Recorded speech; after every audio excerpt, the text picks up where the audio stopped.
That's my dumb ass, guys. My bad. All right. My bad. Let's try that again. My bad. Sorry. All right. Sound check. My bad.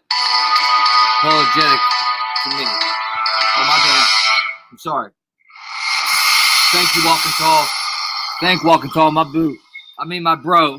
Oh, my God. I didn't mean to do that.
Guys, right here where the mods are, I gotta add the mods, the new ones that came after that. So casting by Danny Boy, Yolanda, Candace, Angel, TJ, Jonea, Walker Tall, Johnny, Sarah, Crowfolk, and Big Mike.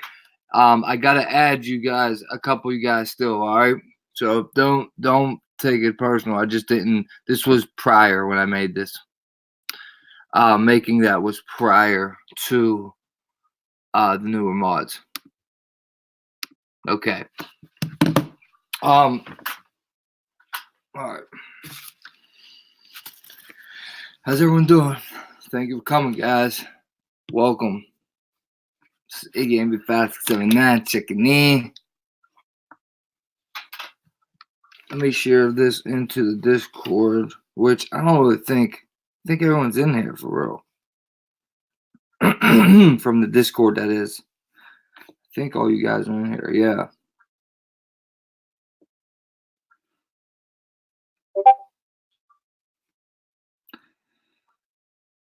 Oh, guys. So we're gonna come.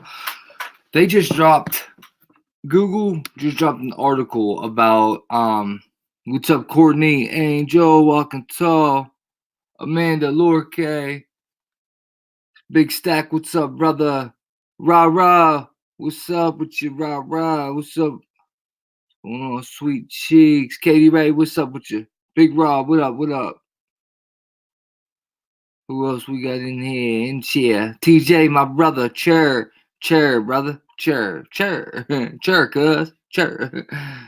Hey, that video was funny. Kels, what's up, Kelly? Woke, what's up, bro? All right. Squad it up. Squad up, baby.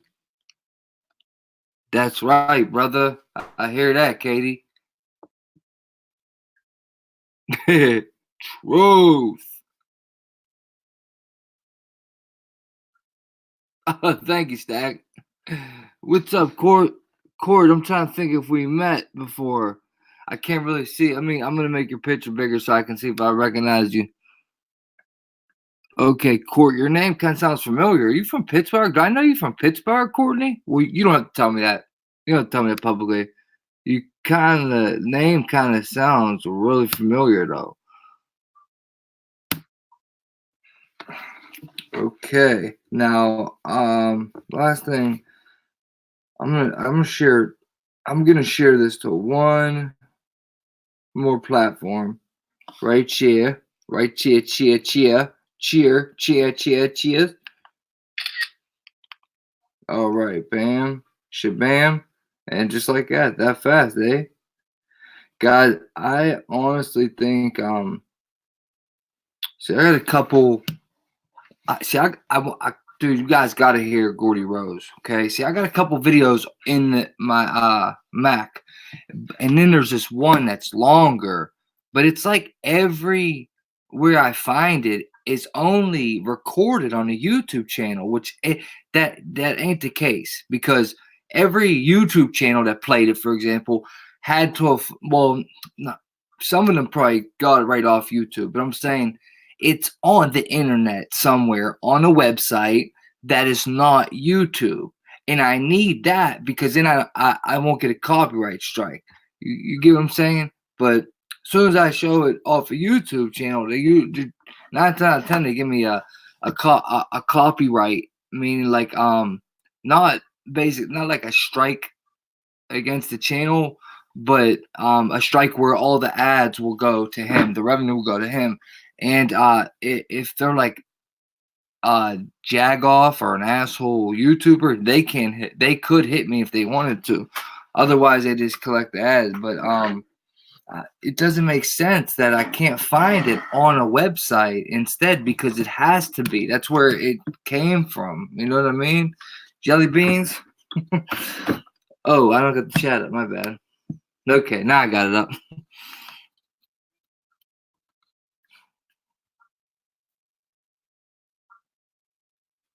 Okay, Court. That's what's up, Court.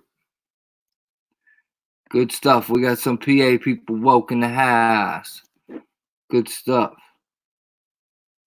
Rob, what's up? You okay down there? Walking tall. You okay down there too, brother? And anyone else from Texas? Are you guys okay? I don't know if you guys seen, but the video right before this is about how FEMA won't go to Texas to help anyone because they didn't meet the threshold for millions of dollars, and it got to be $37.7 million of damage. 7-7. See them 2 sevens in there, right?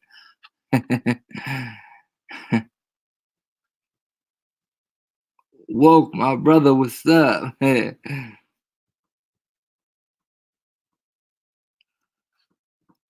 What's up, Amanda? Okay, I don't think I missed anybody. What's up, B? There you go, B. Nice to meet you, B. Glad you made it, B. What's up, Ginger? Got 1.5 inches of rain yesterday.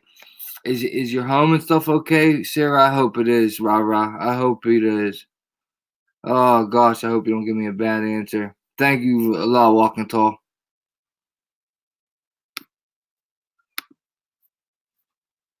Okay, let's jump into it, guys. It doesn't look like Danny Boy is here yet. But anybody in Pennsylvania, I want to wake you up to something real quick. Yesterday in Pittsburgh, in my city, there was a big fentanyl. Well, it has to be fentanyl. It has to be fentanyl. But all these people overdosed from orange wristbands. They're trying to say they have something with orange wristbands, but I know it's fentanyl the way it has to be. 4 people overdosed, 7 people overdosed, and 3 of them died.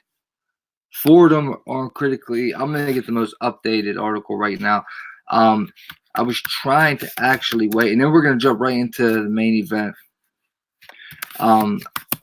But this is to raise awareness to anyone that's around here. Hopefully you don't mess around and you're not getting high, but just in case anyone that sees this is getting high in my area, just know that stuff like this is out there, and to be very, very careful if you do, because this shit, like most of you know, is nothing to play with. Let's go with this. Let's go with this one here. Okay. And notice how it equals 7 too. Like, oh, not only does it equal 7 overdoses, but the age of one of them that died was 33. Really, really weird, but it does happen a lot. Like, overdoses happen a lot, and they never make the news. And the fact that this one's mainstream nationwide, man, it's just like, I don't know. Man. All right. Pittsburgh authorities search for answers following overdose deaths. Why did that just pop up about? The waiting for the website. I hope this doesn't go down. Why has this been so slow lately? Ever since I downloaded Discord, it's been slower.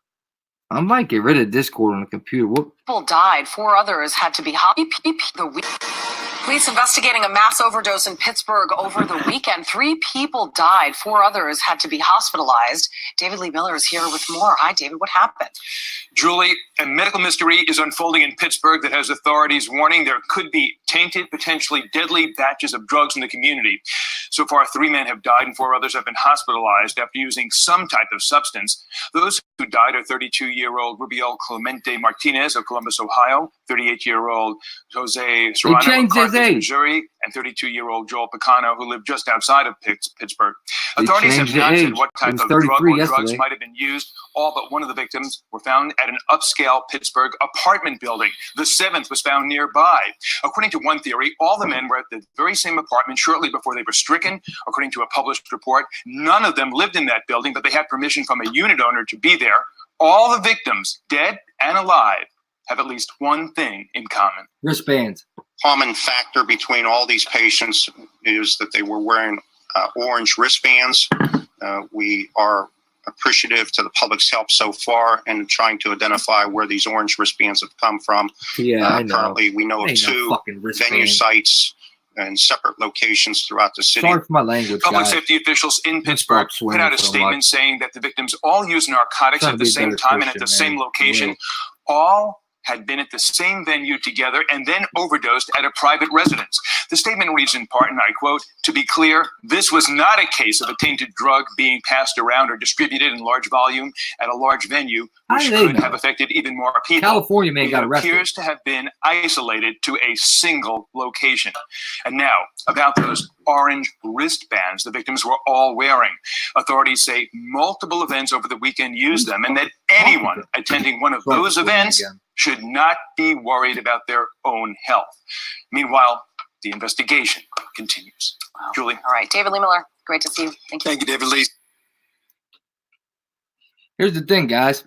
Here's the thing. Listen, I'm telling you, it's fentanyl. I'm telling you. I know one I know my city. Fentanyl's everywhere. 2, they all had wristbands on, and DJ Pauly D was over there. DJ Pauly D was over there doing his little butt-ass DJing, his garbage-ass DJing. Sucks at it. Oh no, he don't suck at it. He just picks the worst songs. But Carson Street, where it happened, is real big party, bar area, college kids, stuff like that. The wristbands, I think, it can be explained easy. I think it's fentanyl overdose, and they all got orange wristbands at the party they were at. That's my personal opinion. I don't know. I've never heard of something I never heard of wristbands they put drugs on, but I may be wrong. It might be able to like get through your pores somehow. But I've never heard of no shit like that. But nowadays, who really knows, you know? No, they did arrest a California man. Look, 3 dead, 4 hospitalized. Funny that equals 7. Yesterday, it was a 33-year-old. And the reason I didn't make a video yesterday is because I was waiting for I knew it was a developing story, and I knew it would change. And sure enough, they already made an arrest. Look. Fentanyl tainted. See? I knew it. I didn't even see this yet. Man arrested and suspect Pittsburgh mass overdose provided fentanyl tainted powder. So now, don't got nothing to do with wristbands. That's what I mean. See, the news just says anything at first, man. Well, all the time, but I knew it was going to change.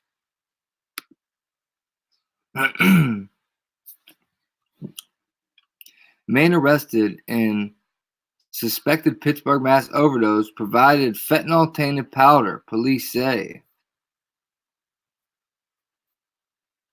All these darn ads, dude. Get them out of the way.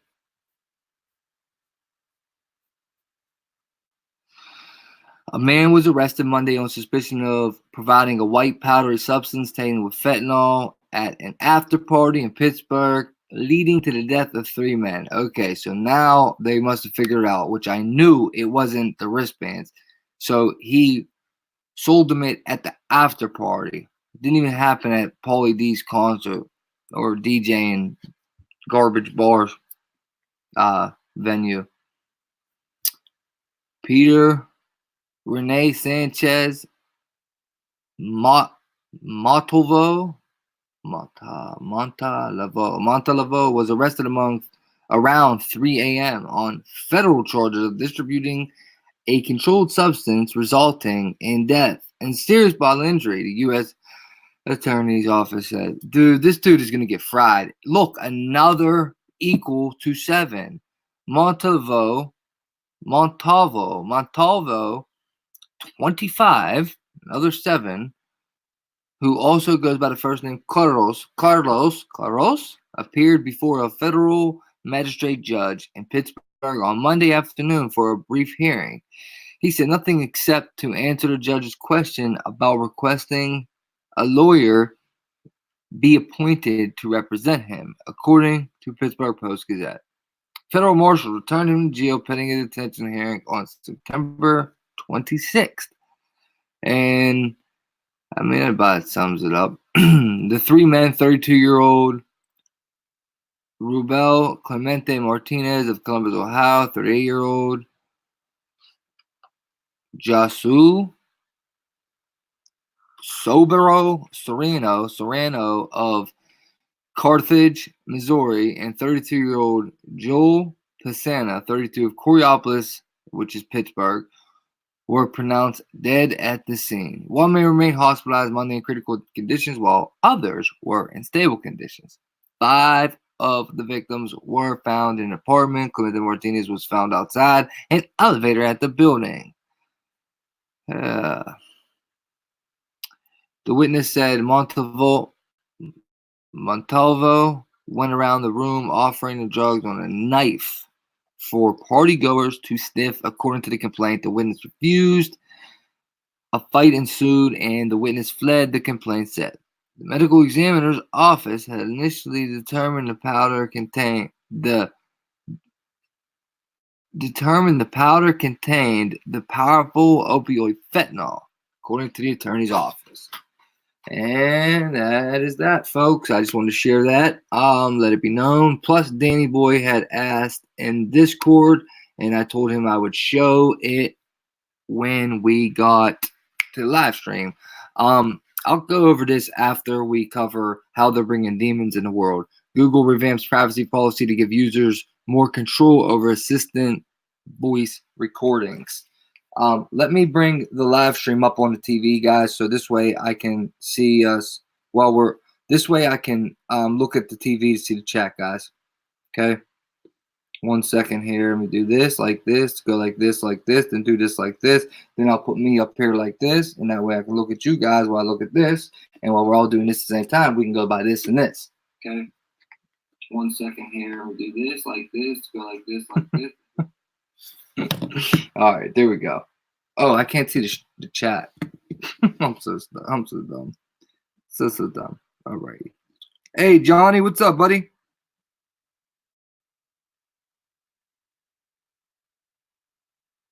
Hey, Sunshine.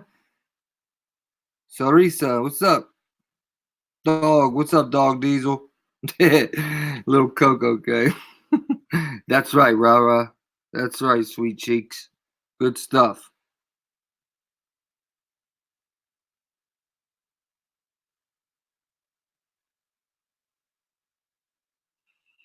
No, heroin is nothing. Heroin is nothing like fentanyl. Fentanyl is different than heroin, though they do use fentanyl to cut heroin. But heroin is an actual opium plant. It's an opiate. Opioid stands for synthetic opiate, but an opiate is a pure, real, authentic opiate. Opioid's a synthetic way of it. Fentanyl is an opioid, synthetic. But heroin is not synthetic. Real heroin is opium plant. That's not synthetic. Though they do cut it together, and that's what makes it very deadly. I think I got everybody so far. Fentanyl is I just said it actually. It's a synthetic opiate. Fentanyl is very, very strong. Carfentanil is what killed my father. Carfentanil is an elephant tranquilizer, guys. So you have regular fentanyl is strong as hell. Like, I mean, 10 times stronger than heroin. Carfentanil is an elephant tranquilizer, and they were actually mixing that with heroin while I was in prison, and that's the stuff my dad bought that killed him. That's how, like, it is. Well, I mean, I never experienced it myself, but dude, when I was in prison, bodies were dropping out here. If you go back to the years I was in prison, dude, there were so many overdose deaths. I was about to say homicides. Actually, some people were getting hit with homicides. If you get caught with fentanyl, it's way worse. That's why this dude was indicted by the feds. Not only were there deaths involved, but it was fentanyl. Fentanyl enhanced laws now. Yeah, elephant tranquilizer. Swear. I'll show you real quick, Sarah.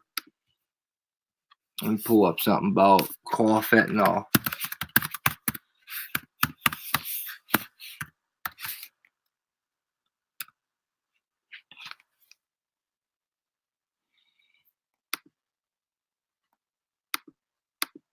Okay.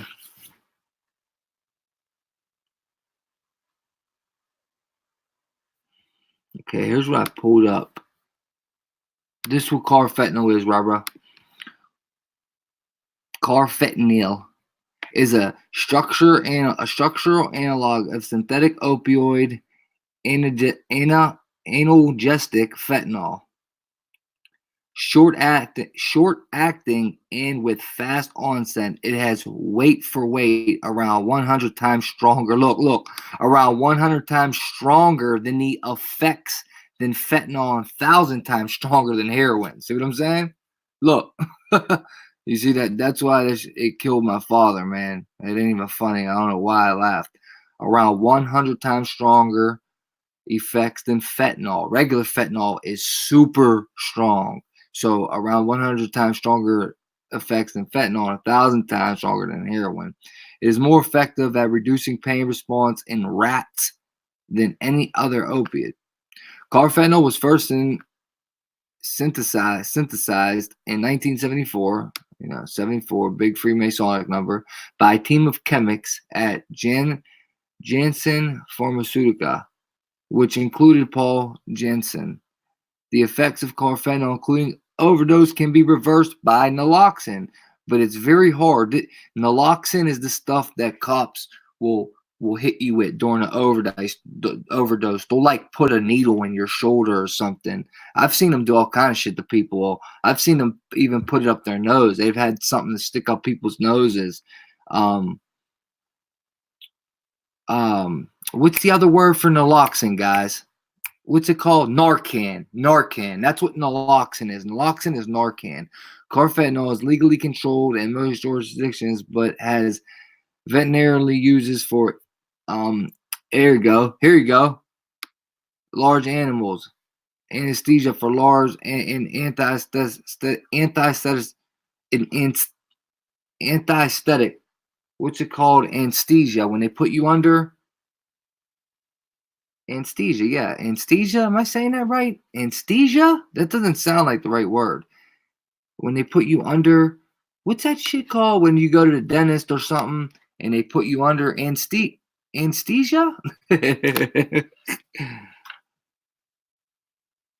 Oh, I'm sorry to hear that, Courtney. And thank you for your condolences, Court. I appreciate that a lot. Thank you very much. Yeah. Yeah, I was in prison too. It pissed me off. Yeah, Sarah. Yes. Even touching it. Like it's dangerous to sell out here. The thing is it's really, really cheap, but you can make like your profit on fentanyl is thousands and thousands of dollars per 100. You know what I mean? You'll make like anywhere between $5,000 to $10,000 per every $100 you spent on carfentanil, because it's so strong that you have to cut it so much. You have to throw so much stuff on it to make it weaker before you sell it, that your profit is buku, and it comes from China. Okay, so anyone on the street that is, making their money, busting moves, they're actually getting it from out of country. I don't think I've ever met anyone that had an inter-country connect on it. That's like dark web through the mail type shit. You know what I mean? I've never done none of it. I'm just saying. I'm just speaking on what I know. I've never done none of this. Let me get my banners up here. Actually, we'll put this banner up until I open the phones. Yeah, B. Yeah, you're right, B. Yep, you definitely know what you're talking about there, B. You're absolutely right. Yeah, guys, like I said, I'll go over this at the end, but Google revamps privacy policy to give users more control over assistant voice recordings. I didn't read it either yet. Okay, guys, so let's start with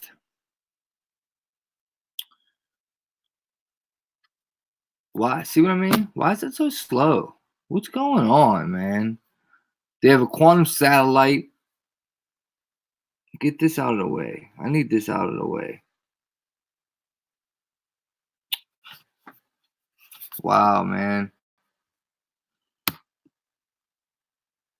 God, I mean, they've had quantum satellites. I have no idea why this is so slow. I'm going to have to get rid of Discord. This started happening when I downloaded Discord. I mean, look how slow this is moving. This isn't normal for a Mac to move this slow. Look, I'm literally pressing it. It's not moving. Oh, man. I can't do this, man, with this one. I can't sit here and wait for this to do. What the hell is going on? Quantum satellites. Wow, man. This ain't good, man. Okay. We'll go over that next, actually. Okay, so Google just revealed how they'll build quantum computers. Now, guys, I'm gonna show you guys some stuff. Gordy Rose is like the creator of D-Wave, and I'm gonna show you some stuff by Gordy Rose, okay? But just know that these computers here, this is a very dangerous game they're playing with. And honestly, they're gonna give you all the good stuff, how to sell it, pitch it with it's so much faster. And this is how, in my opinion, this is how they're going to summon demons into the world. This is going to give them what you got to hear what dude says. If you've seen the thumbnail, I put, it's like an altar to an alien god. That was the creator of this, of D-Wave's own words, and you'll hear them yourself. Google just revealed how they'll build quantum computers. Also mind control too, reading your mind, shit like that. This ain't the one from today. What the hell is going on, dude? Oh my goodness, man. I gotta get the one from today, man. Unreal. I read it on Smart News on the app, and then I brought it up here thinking it would be up.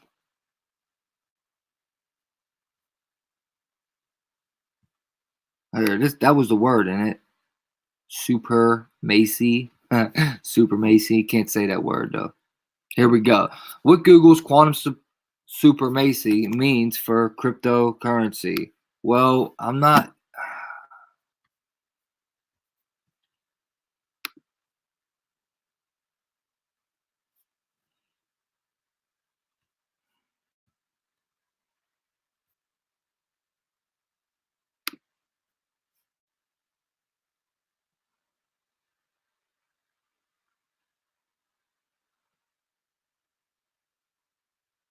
Here we go. This is what I read, but this ain't none of the websites I read it on.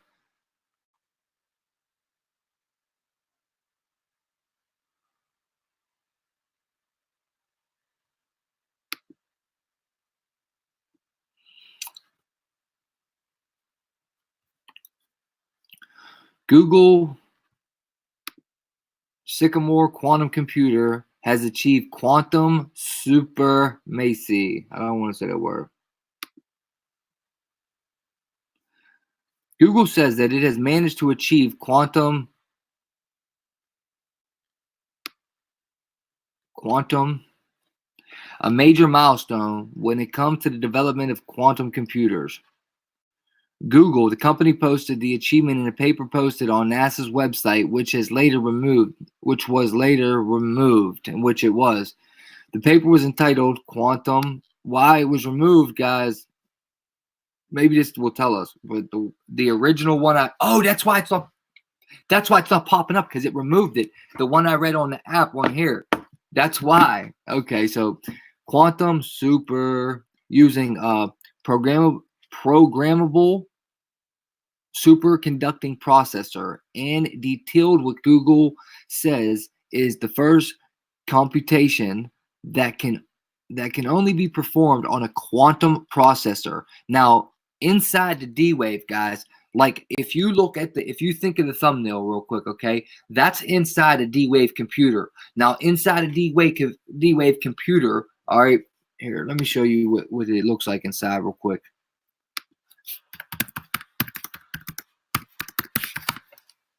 Now, okay, see, this will be the D-Wave, right? All right. Now, if we can get them to open the door, this is basically right here is the quantum. Right here it goes. Now, look, this is the D-Wave computer right here. These doors open, you get inside of there, and this is what's inside, okay? And this is the quantum processor right here. This thing right here, okay? The quantum processor's at the bottom of that thing, all right? So it's only showing the top part. Under here, right down here, there's the chip. I'm trying to see what a picture is. Well, I ain't showing the whole thing. The chip I put on in the thumbnail, by the way. There, that's basically kind of what it looks like. Right here, that's basically what it looks like. That's the quantum processor they're talking about right there. Okay, on a quantum processor, the Financial Times was able to read a paper prior to being removed. Quantum computing is essentially the next big leap in computing power. Previously theoretical, it's quickly becoming a reality, and quantum computers could make your current PC seem like a graphic calculator. Do you know I just said how they're going to pitch it? That's how they're going to pitch it, by saying it's going to be 1,000 times faster, dude. I promise, guys. The computation in question had a quantum computer solve a calculation that proved the randomness of numbers that were produced by a random number generator. The computer was able to handle the task in 3 minutes and 20 seconds. In contrast, that same computation would take the world's fastest supercomputer roughly 10,000 years to complete. The quantum supreme accolade is because the computer is able to achieve something that would take a classic computer much, much longer to complete. The dramatic speed up relative to all known classical algorithms provides an experimental realization of quantum supreme on a computational task and heralds the advent of a much anticipated computing paradigm, the paper reportedly said. Google's computer called Sycamore has 54 entailed superconducting qubits, only 53 of which were reportedly working during the test. Still, it was able to achieve quantum supreme, that word right there. Despite the achievement, many experts say that it's a bit too early to celebrate. While Sycamore might have been successful at performing this one task, it was likely trained to handle the task, meaning that it wouldn't be as successful at other ones that it wasn't trained to handle. Google isn't the only company currently working on quantum computing. At the Consumer Electronics Show in January of this year, IBM announced the first commercially available quantum computer called IBM Q system. Do you notice the Q too? I kind of thought about this before, that the whole QAnon thing. Back when, remember, the day that Trump when they declared us that we could be domestic terror, you know what I mean? That day, remember I showed that thing on the news where it said trusting Q with NASDAQ and all the stocks, and it was saying quantum trusting Q. That's when I started thinking about, did Q have something to do with this and how it was all, it just seemed weird. I don't know though. Completely this, what's the word? Circumstantial, I'm just talking. The computer is about the size of a van. You can't actually buy the physical computer, though. Instead, a company is making the computer's computing power available over the cloud. Over the cloud. They love to play God, don't they? And this is how they're going to bring in demons. The IBM System 1 is 20 qubit. Q. It's funny, ain't it? I don't know. Machine is currently housed at IBM's Q Computation Center in Poughkeepsie, New York. Okay, now, guys, I got some crazy shit. You got to see this stuff, guys. You got to see this stuff, guys. Now, take note. Okay, this is an older article, but some reason it says it's updated, so I must have clicked the new one. But I read this last year. Google braces for landmark global privacy ruling on right to be forgotten. I just want to throw this out there real quick because since Google's a lot. Now check this out. Google is challenging an order to remove on-demand links on its platforms if they lead to sites with false details. Censorship. You know what that means, right, guys? Censorship, right? Look, check this out. Not only is it censorship, but you know what their false details are? So Google is waiting for the court to rule if they get to block everything that will send somebody to tell them false information about Google. Check this out. You know what that false information is? It's called exposure, okay? They're talking about the people that expose these Fs for the scumbag shit they're doing, like with this quantum computing and D-Wave shit. D-Wave, like Demon Wave, like parallel universe. Wait till you hear what the creator got to say about it. You know what I mean? But that's what they're doing, guys, and you know that. Mwah, Google, you ain't. Oops, wait, I gotta share the screen. I know, I probably look stupid. I don't care. Since 2014, Google has had to weigh, look, check this number out, had to weigh 850,000 separate requests to remove links to 3.3 million websites. Wow, another 33. Make sure this ain't too long and I'll read it all. Yeah, I guess it ain't that long. Nah, no. We got too much to cover. I'm not going to read this whole thing. Actually, if you want me to read it, I'll read it then, guys. I'm going to leave it up. So that's that, right? And then, like I said, they got the quantum satellite, which is trying to put a gap in between. This ain't going to work this time, dude. It must be the website. Everything else is moving kind of clear. Quantum satellite investigates the gap between quantum mechanics and general activity.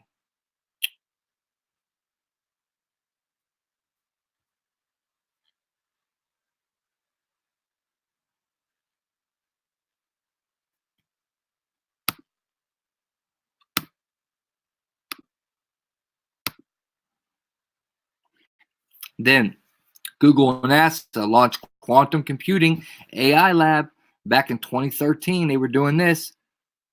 There's a little that's a little picture of it. This is the inside of D-Wave. There you go. That's a good picture. Okay, so this is that black box they're saying the size of a van. This thing outside of the silver is where the black is. It's called D-Wave. And this is the quantum processor right here, this thing. This is the quantum processor. Got a little chip in there. Okay, so could read over this if you guys want me to. Quantum computing took a giant leap forward on the world stage today as NASA and Google, in partnership with a consortium of university, launched an initiative to investigate how the technology might lead a breakthrough in artificial intelligence. And then quantum, like I said, is how they're going to pitch it. Quantum computer, Google's quantum computer is 100 million times faster than your laptop. Google has been sharing more details about its quantum computing project, which runs in partnership with NASA. You know, NASA, the never a straight answer. The NASA means in Hebrew to deceive. The tech company says its mammoth D-Wave 2X quantum computing machine has been figuring out algorithms at that's 1,000,000 times faster than the speed that a traditional computer chip can, and that can make a huge difference in the processing power at our disposal in the future, which also, guys, you have to just take in consideration here.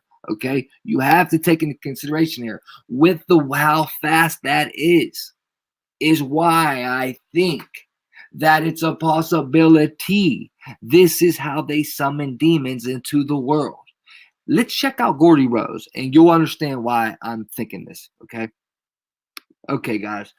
I got a couple quick ones, and then there's a 20-minute one, but I'm going to play the quick ones real quick, let you guys hear this, okay? So, I got it under the yellow, I think, right? Yellow, yellow, yellow. Okay, so first, let's listen to Gordy, and then we'll listen to Gordy's predictions next.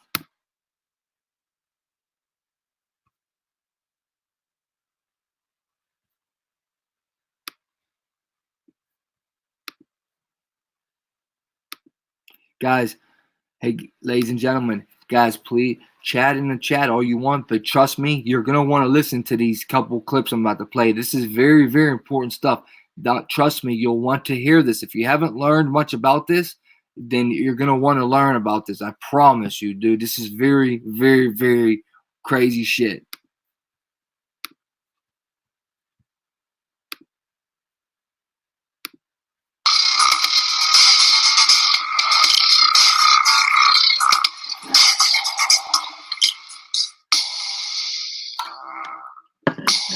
My entrepreneurial instincts are more about the development of fundamentally new technologies.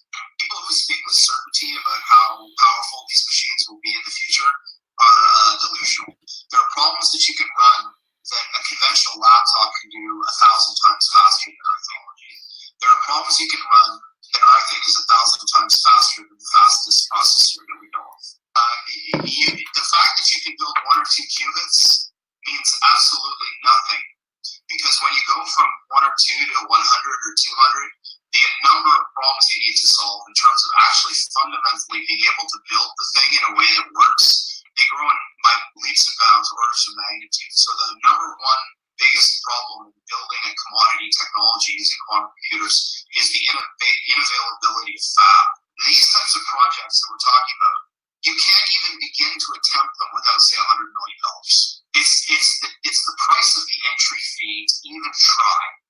If you don't have that much capital and the wherewithal to manage it and invest it wisely and efficiently, don't even try to tell me you're trying to do this, because it's ludicrous. You need to have the world's best people working on it. If you can't do that, you failed as a leader. How you deal with this kind of difference is a new emerging field of science, because there's never been a machine like this ever in the history of humanity. Ultimately, what I believe is that the great-great-great-grandchildren of the things that we're building now will end up being as big an industry as the current computing industry. If you guys enjoyed this, I hear you, brother Woke. I was just telling you. I was just saying, I hear you though, brother.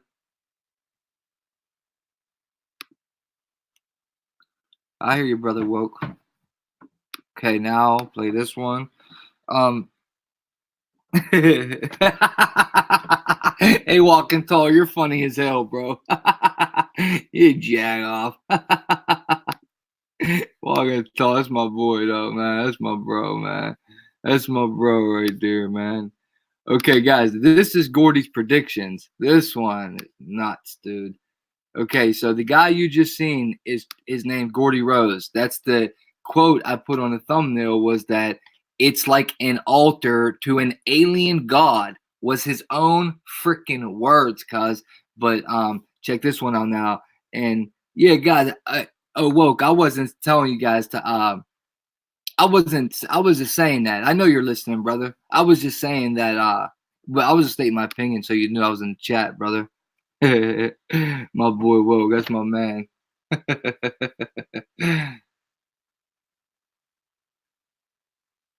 Yeah, no doubt, dog, Deed. No doubt, Diesel. My dude, no doubt, brother. Yeah, you're a good dude for real, man. I'm happy you squashed that dumb shit with me, Diesel. You seem like a good cat, man, for real. All right, here we go. So now I'm getting into the last part of my talk where I'm going to make some predictions, some dangerous predictions. So predictions are very dangerous for a variety of reasons. Often they're wrong, which is one. But I think they're important because predictions somehow are our internal desires made manifest. Often they're wrong. They're about what we want to happen, maybe not what will happen. I'm going to make 3 predictions, and all of them are dangerous in the sense that they're very unlikely to happen, maybe, but I think that there's a very good chance that they may. As an aside, I just wanted to say that, at least in the Valley, Silicon Valley, and maybe in the United States in general, there's a very deep feeling of unease about the way technology has been developing. Because we have all of these vast array of very smart people, and what they're doing is crap. They're building things that cannot last. They're building things that are not important. This is a little bit of a controversial point of view, but I believe it. But I think that the reason for this is it's low-hanging fruit. Computers haven't been around for a long time. And I think that what's going to happen is that as people get more comfortable with computers, the attention will turn from the Twitters and the Facebooks to very important things. So here's my first prediction. I'm going to predict that by 5 years, NASA will have found an Earth-like planet with Earth-like atmosphere and water on it, and serious people will start discussing how we get there.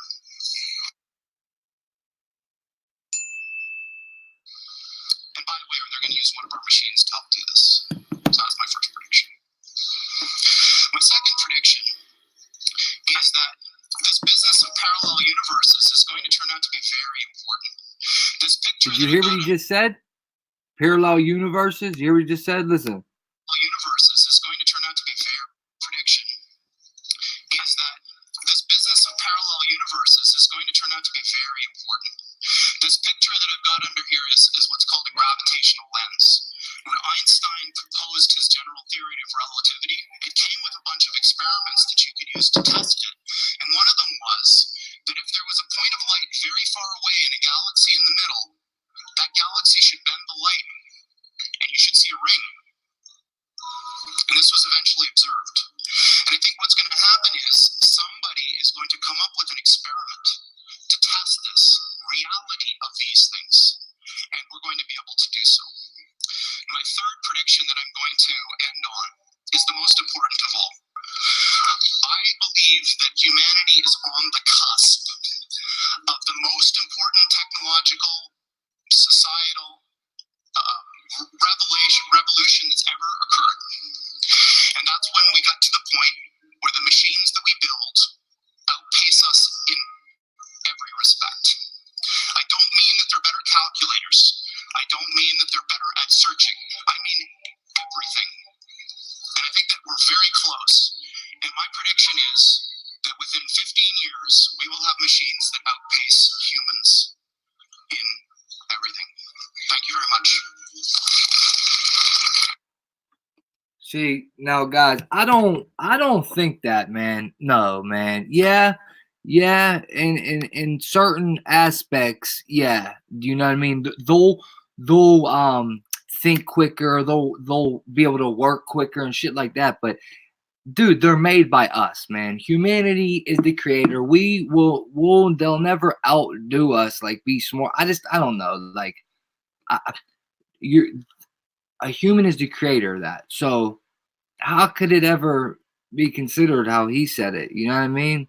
They just want us dumbed down. They want us to coexist with artificial intelligence so bad. We have to teach our kids this is not cool, man. In my opinion, I think we should. We don't have to, but I think we should. I do think we have to. I don't think this is safe. I don't think this is safe. I think it's a dangerous game we're playing. And D-Wave is bringing demons into the universe. I'm telling you, man. I'm telling you, man. Now, guys, dude, this one, I'm telling you, man, I should have made this into a video so many times. This next interview, guys, we have to sit through this and listen to it. The shit he says here is valuable information on D-Wave quantum computing. So please, it's going to be 20 minutes long. Please sit tight and listen to this. God's word will never pass away, but D-Wave will. That's right, Johnny. Amen to that, brother. That's why we're going to keep preaching God's word. Away time travel. Wasn't that the Tesla? He shocked himself into another time or something and wrote a grade of it, a detail of it. I never heard that, dog. I believe you, though. I know. Did you see that train that Elon Musk is trying to make where you can get like from San Fran to Chicago in 30 minutes or something, or maybe all the way across the nation? It was like our plane ride would only take 3 minutes or 30 minutes in that new train he's making. Absolutely nuts. Oh, you're talking about the Baron Trump book. Oh, yeah. I've seen that. We played that on the night of the eclipse moon last winter. We talked about it. Not played it. We talked about it. Okay, guys, check this shit out. Dude, you'll want to listen to what he's saying here as best you can, because this is crazy. So we had I'm going to talk about aliens. And by the way, the channel name here is Smithy John, up in the upper left corner, guys. I am playing it from this guy. I could not find this Jordy Rose interview other than a YouTube channel. I searched all over the internet and I can't find the website it started on, which is ridiculous. I have parts of it on my Twitter, but it's only like 3 minutes long. I want to play the whole interview. This guy says a lot of dude from the rip. Just listen. But Smithy John, go check him out if you want, guys. This is who video this coming from, his page. Thank you. But before Don't I do strike that, me, Smithy we had John. a little bit of interesting news today that's kindred relevant, and I wanted to share it with you because I'm pretty proud of it. Ginger. Yep. So Kindred was named to a list of the MIT's smartest 50 companies, and this is a very prestigious list. It's very hard to make it. But the thing that was distressing about it is that they have this map that they show of where all these companies are from. And there wasn't a single company on the list that was from Canada. Not a single one, which was a little surprising, of course, because we're from Vancouver. But they thought that we were from San Francisco because we have an office there, but we're not. We're from here. 3 years ago, the previous company that I founded, D-Wave, also made the list. And it was also the only company from Canada that was on the list at that time. So I've been trying to build the tech community in Vancouver for 25 years. And I find it super depressing that it seems to be so hard to generate world-changing 0 to 1 companies around here. You know, I think that I'm gonna just pitch this idea. Some of you may have seen me talk about this before, but we have this problem here that we don't think big enough. We've got all of the ingredients to create this massive, massive thing in Vancouver, and the spark is not being lit. So I implore you, if you're entrepreneurs, people who are thinking about what you want to do, think bigger, because we don't think big enough around here. Okay, so my previous company was D-Wave. I'll just show you a couple things. We built what are still the world's only quantum computers that you can buy. And the company D-Wave has been doing this. Thanks. I didn't really have much to do with it, but you know, like, so this is one of them. This is one of the processors. And a lot of interesting things happened to me over the years there. I got sent pajamas, a whole bunch of stuff. You know, there's lots of interesting things that happen when you build something like a quantum computer. But just as an aside, because I thought it was funny, one of the interesting things that's happened from the D-Wave story is there's this gigantic conspiracy that's arisen on the internet that goes like this.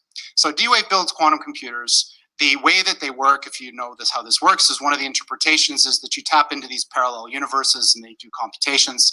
Sounds really weird, but what's happened is this idea has been hijacked to describe something called the Mandela effect, which is this thing where the past changes. So think about something you know to be true from the past. And then imagine you went out on the internet and you can't find it at all. It's not there. It doesn't match with your experience. So these people think that D-Wave is responsible, and CERN. And of course, the quantum key to the abyss factors into it somehow. I'm not exactly sure how. Okay, so that's just D-Wave. I did that for about 15 years. It was a lot of fun. Big science project. I think this is hand in hand with CERN. It is. I know it is. This is hand in hand with CERN. Project that we turned into a commercial entity. That was a warm-up for Kindred. So Kindred is much, much, much more ambitious than D-Wave. And what Kindred is trying to do is build real AI. So what you've heard about AI is not what we mean by AI. Okay, so just real quick, symbolism, right? Right here, I can make a 5-point star. 1, 2, 3, 4, 5. See the star? 1, 2, 3, 4, 5. And I see how these got tips, almost like triangles. I think you can make the Israel star in this too.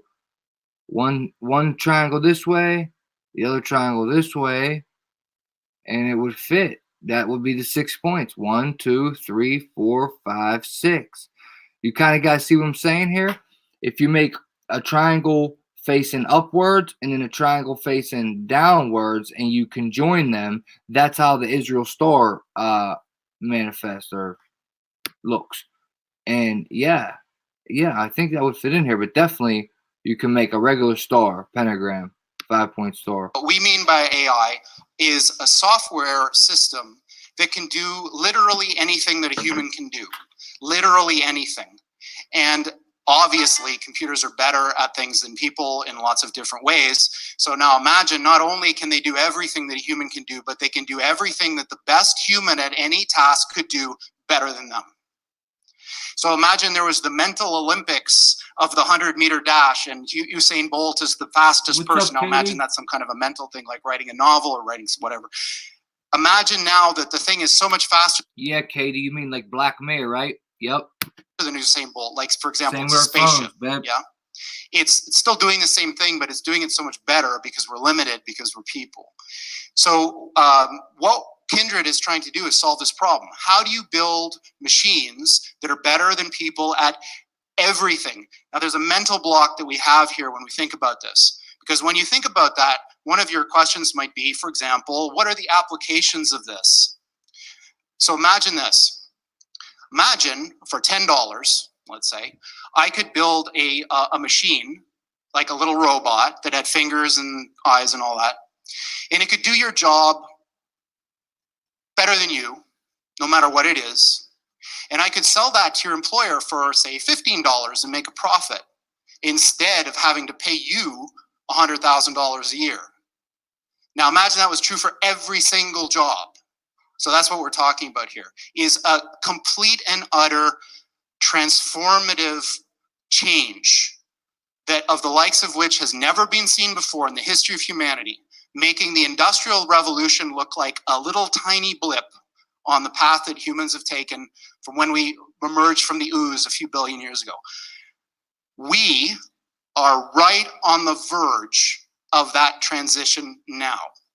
So this guy, Rich Sutton, is one of the most famous people in the academic world of AI. And like many, when asked, when will this happen? He says things like this. 25% chance within 13 years of this thing that I'm talking about. You know, when you think about what you read on the news, you know, CNN, BuzzFeed, whatever, they're all kind of the same nowadays. Think about how unimportant that thing is that you're reading if this is true. Yeah? So what does this have to do with aliens? So Sam Harris, who I quite admire, is a very interesting guy, was reciting this parable at a TED Talk that he was giving, and it goes something like this. So say I'm the president of the United States. So I receive this message from the heavens. So my microwave dish, my SETI dish, finally captures something. And what it says is, in 50 years or 13 years, we're coming to your planet. You got to be ready. Now just imagine what would happen if that happened. A super intelligent alien race beamed down a message to all of us earthlings saying, we're coming July 13th, 2030, and boy, you better be ready because the mothership is landing right on the front lawn of the White House or wherever you wanted to land on that day. Shut up, The weirdo. amount of resources that would be marshaled to try to figure out what to do would encompass the whole world. AI is just like that. So when this thing that I'm talking about happens, it's going to be exactly the thing that you're thinking about those super intelligent AIs. So the one thing I can tell you is they're not going to be like us. So alien means, different. These things that we're building are not going to be people. They might be really smart. They might be really good at all sorts of different things, but they're not going to be like us. They're going to be aliens. And they're going to be, I'm sorry to say, way smarter than every single person in this room in ways that we can't even comprehend like that. Listen what he just said. To try to figure out what to do would encompass the whole world. AI is just like that. Exactly, Sarah. So when this thing that I'm talking about happens, it's going to be exactly the thing that you're thinking about those super intelligent AIs. We talked about the So the one thing I can tell you is they're not going to be like us. So alien means, different. These things that we're building are not going to be people. They might be really smart. They might be really good at all sorts of different things, but they're not going to be like us. They're going to be aliens.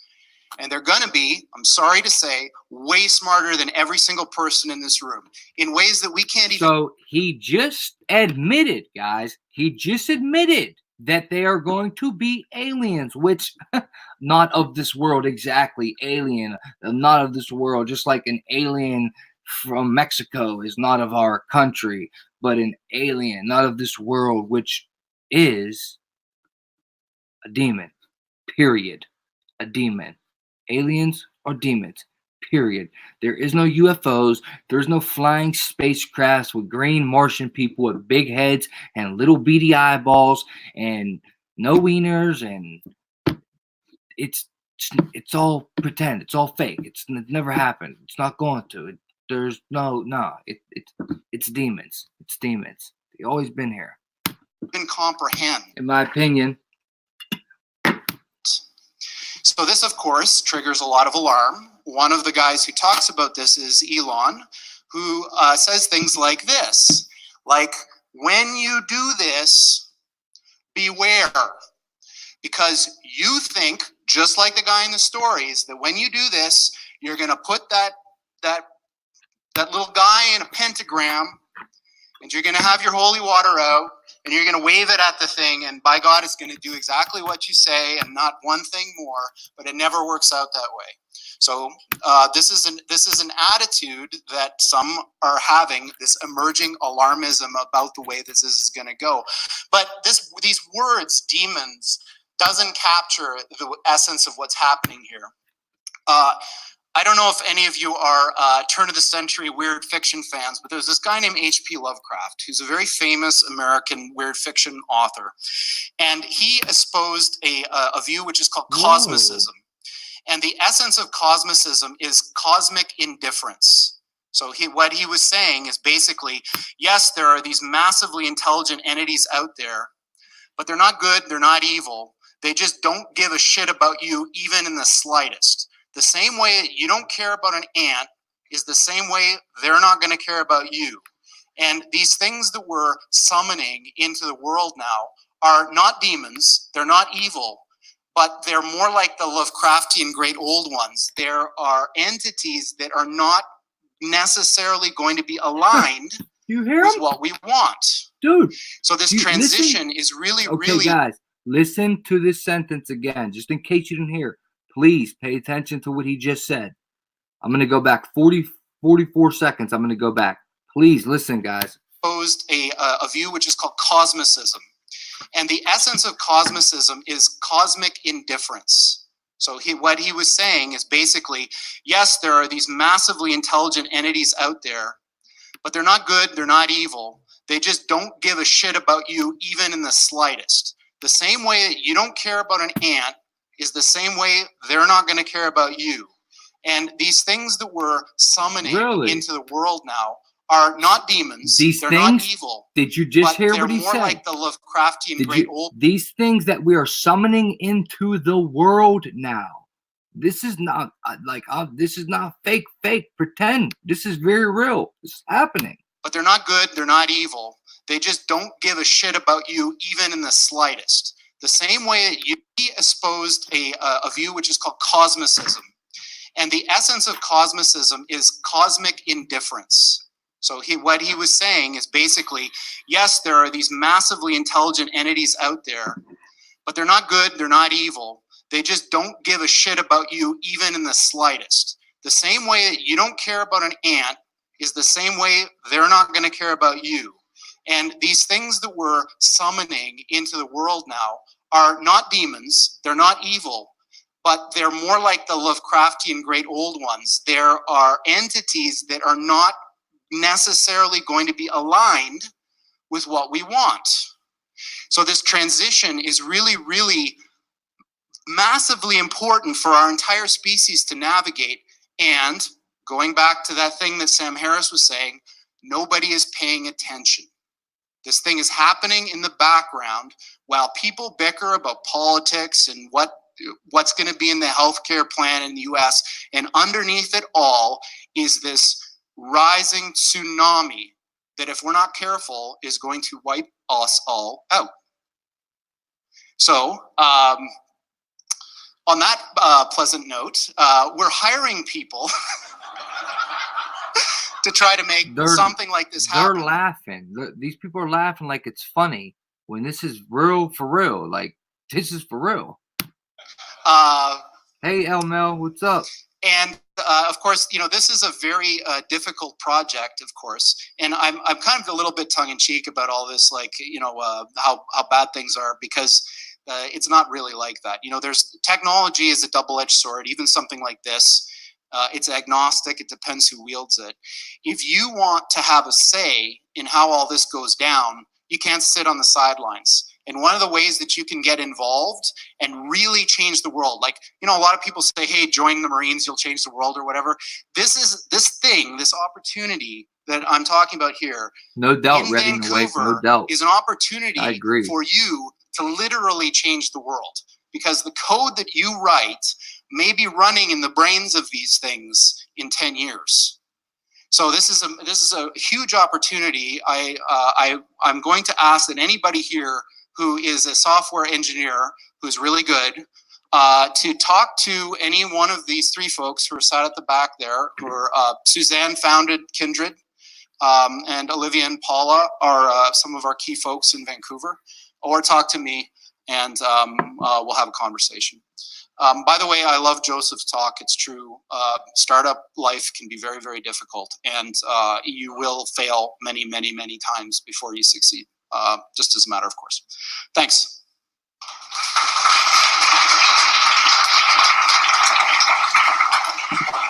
Thank you, Jordy. First question over here.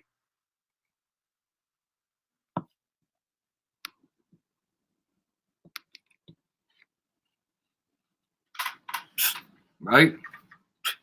Let me actually here. Let me find the one where he says it's an altar to an alien god. He says it's an altar to an alien god. Gordy Rose. An altar to an alien god. An altar to an alien god. Where is that one at? It's like black and yellow stage he's standing on. See if I can find it here real quick.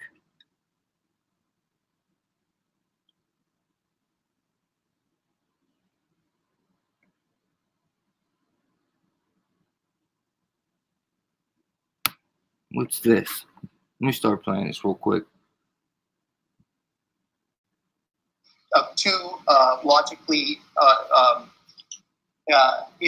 so if you have two things that can't be true together, our common sense says it's either one or the other. But in the quantum realm, that's no longer true. You can have situations where things can be in two different states that are not compatible at the same time. And there's a lot of flowery language and ideas that have been developed.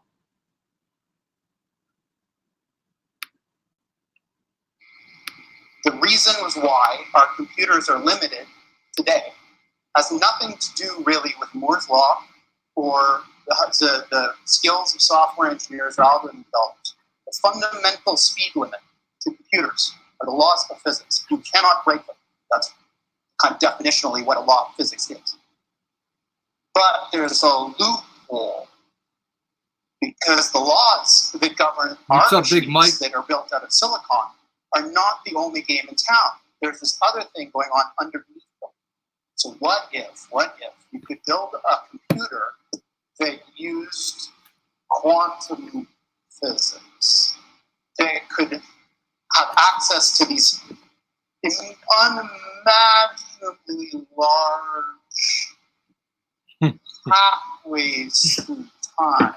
If you could take a computer and allow it to tap into this language of the nature at its most fundamental, what would happen? And that was the question we asked in this essay, the simulating physics of computers. It's marvelous, by the way. There's a lot of technical stuff in it, but it contains the kinds of insights that I think editorial is lacking from theoretical physics nowadays. Like, this guy was a true engineering genius, and it's worth reading if you're interested in it. So, what he said about these machines is, this is really complicated. I don't know, but there's one thing I know for sure, that the quantum world, like materials, and in fact, anything in our world that inherits its properties from the microscopic. So think about anything whose properties come from electrons. That's a lot of stuff. Or photons. That's also a lot of stuff.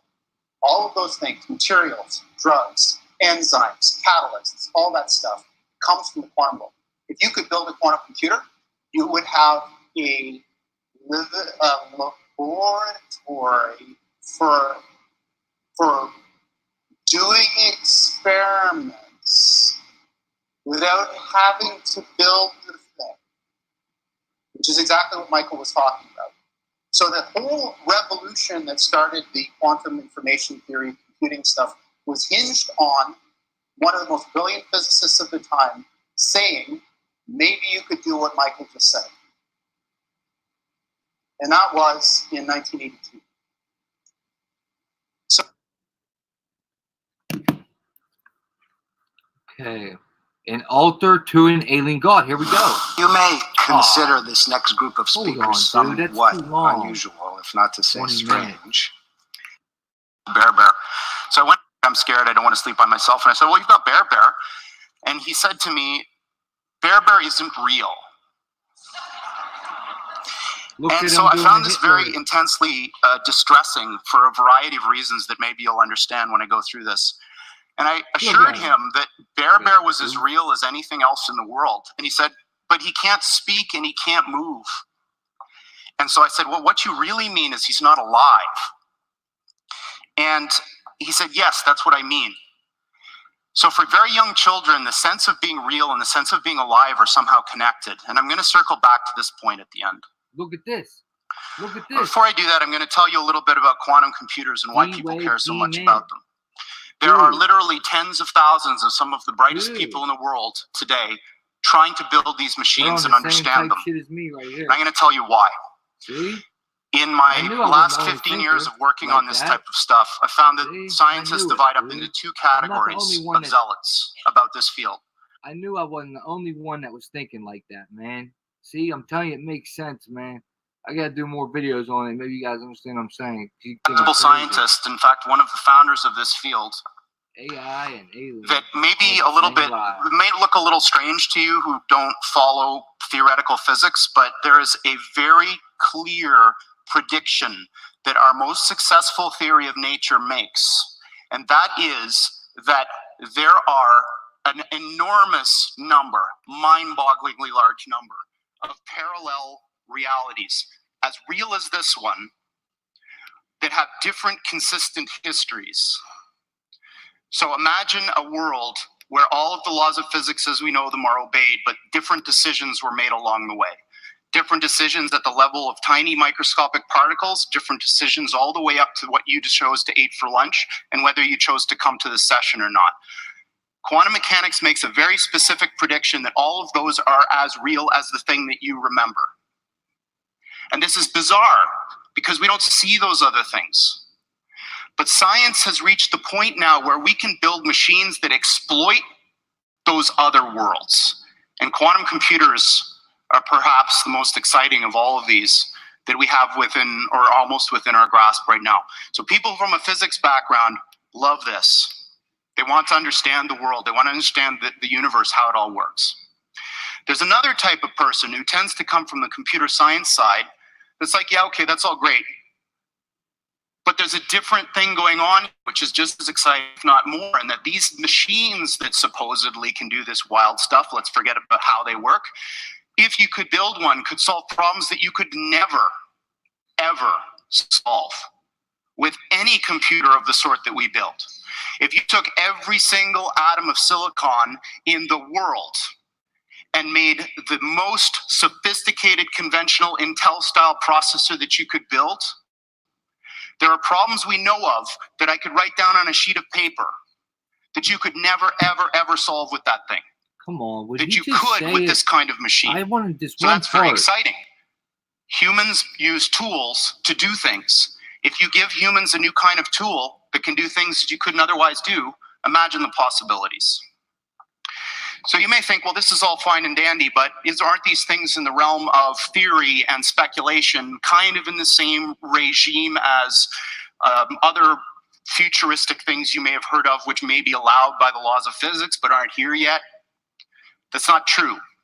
There are, in fact, many of these machines deployed now in openly available research centers following the model that was used to introduce supercomputers to the world.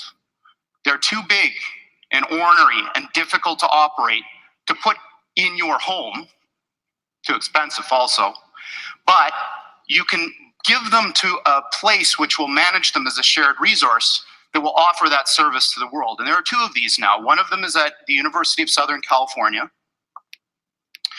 And this analogy with flight, I think, is an interesting one. So a horse can beat or could meaningful beat quantum the optical experiment initial testing flight of fundamental the physics Wright between brothers' flight quantum in theory speed. and gravity. But a plane is not a piano. faster horse. A plane is a different kind of machine. The plane takes advantage of another thing, another resource that nature gives us, this third dimension, in order to do something that matters to people better than you could do with any horse. It doesn't matter how fast you make a horse. He said this third dimension. Guys, I'm just playing the part that he says it's like it's an altar to an alien god. I'm just playing it up to that part, and I'm going to stop. It will never fly, at least the kinds of horses that we know about. So these types of computers now are being thought of in the same way. They're not terrifically powerful yet, but they're doing something completely different than what your computer does. And that thing is like flight. It gives these computers access to these new resources, maybe you could call them parallel universes, in order to do something that you couldn't otherwise do. And that's not the only one. In fact, the one I'm going to come back to and talk to in the context of the story that I'm wrapping this in was recently installed at NASA. And Google was the primary interested party that pulled this whole thing together. And this one is really exciting to me because what they're going to do is apply this machine to an area that I think is fundamentally important. It's a crux of our future as humans. And that's, can we build machines like us? So building machines like us might be possible. I certainly believe it is. I might be wrong. But what I do know is that the types of approaches that people are taking now to build intelligent machines benefit immensely from what this machine that we've built does best. So what this center is about is applying this beautiful new computational idea in the service of trying to make intelligent machines. Now, I can't think of anything personally any cooler than trying to use quantum computers to build intelligent machines. So this is very exciting to me. Sure. Steve Jurvetson has been a longtime friend and investor in the company. And for those of you who don't know him, he's a Silicon Valley investor who's probably the smartest VC that I know of, and certainly the one that's the most attuned to technological trends. He's on the board of SpaceX, Tesla, Synthetic Genomics, which is Craig Venter's company, is trying to build artificial life, and D-Wave, and that's it. And this is his particularly poetic way of framing the difference between the machines we build and conventional computers. This is what they look like. There are two of them. These are from our lab in Burnaby in British Columbia. It's coming up. From the outside, they look like giant black monoliths, big metal boxes, about 10 feet on a side, 12 feet tall. And they are powered, they have a fridge inside them, a refrigerator that cools these chips to almost absolute zero. Just a wisp, a fraction of a degree above absolute zero. Hundreds of times colder than interstellar space. Coming up. Amongst the coldest and most isolated and extreme conditions that humans have ever been able to engineer. These fridges, interestingly enough, which are called pulse tube dilution refrigerators, have a thing called a pulse tube, which emits a sound roughly once per second, which sounds eerily like a heartbeat. So if you have the opportunity to stand next to one of these machines, it is an funny. It sounds like a heartbeat. Do you really think or does he really think in our rabbit ass minds that we think it sounds like a heartbeat by accident? See, they're trying to bring it like a life, like they're trying to make it human as possible, because this is the shit they worship. The thing they're making is the same worshiping they're doing to the things that's giving them the knowledge in order that they can make it, because they're giving them the knowledge in order that they can make it, because the knowledge given is making this machine that's going to bring the people giving them the knowledge into a real world, into reality. It's changing reality. It's going to bring them into our presence. Demons I'm talking about. Awe-inspiring thing, at least for me. It feels like an altar to an alien god. They really are impressive machines. At the heart of this big box is a tiny chip about the size of your thumbnail. And on this chip resides all of the wonder and magic that makes this thing go. I'm not going to describe in any mathematical detail how it all works, but let me give you an analogy. In quantum mechanics, there's this concept that a thing can exist in two states which are mutually exclusive at the same time, quote unquote. And I'm using those words because the English language was developed before we had concepts to describe what these things actually are doing. But I'm going to give you a roundabout way of understanding this. Imagine that there really are parallel universes out there. And now imagine you have two that are exactly identical in every respect, all the way out to the horizon as far as we can see, down to the last little atomic detail of every single thing, with only one difference. And that's the value of a little He said it's like an altar to an alien god already? When did thing called a qubit on this chip, which is a contraction of quantum bit. And that qubit is very much like a bit or a transistor, and it's mutually exclusive. He said it? At the same time, quote unquote. And I'm using those words because the English language was developed before we had concepts to describe what these things actually are doing. But I'm going to give you a roundabout way of understanding this. Imagine that there really are parallel universes out there. And now imagine you have two that are exactly identical in every respect, all the way out to the horizon as far as we can see, down to... All right. All right, he said it, guys. I did not hear him, but Max said he said it, so I believe him.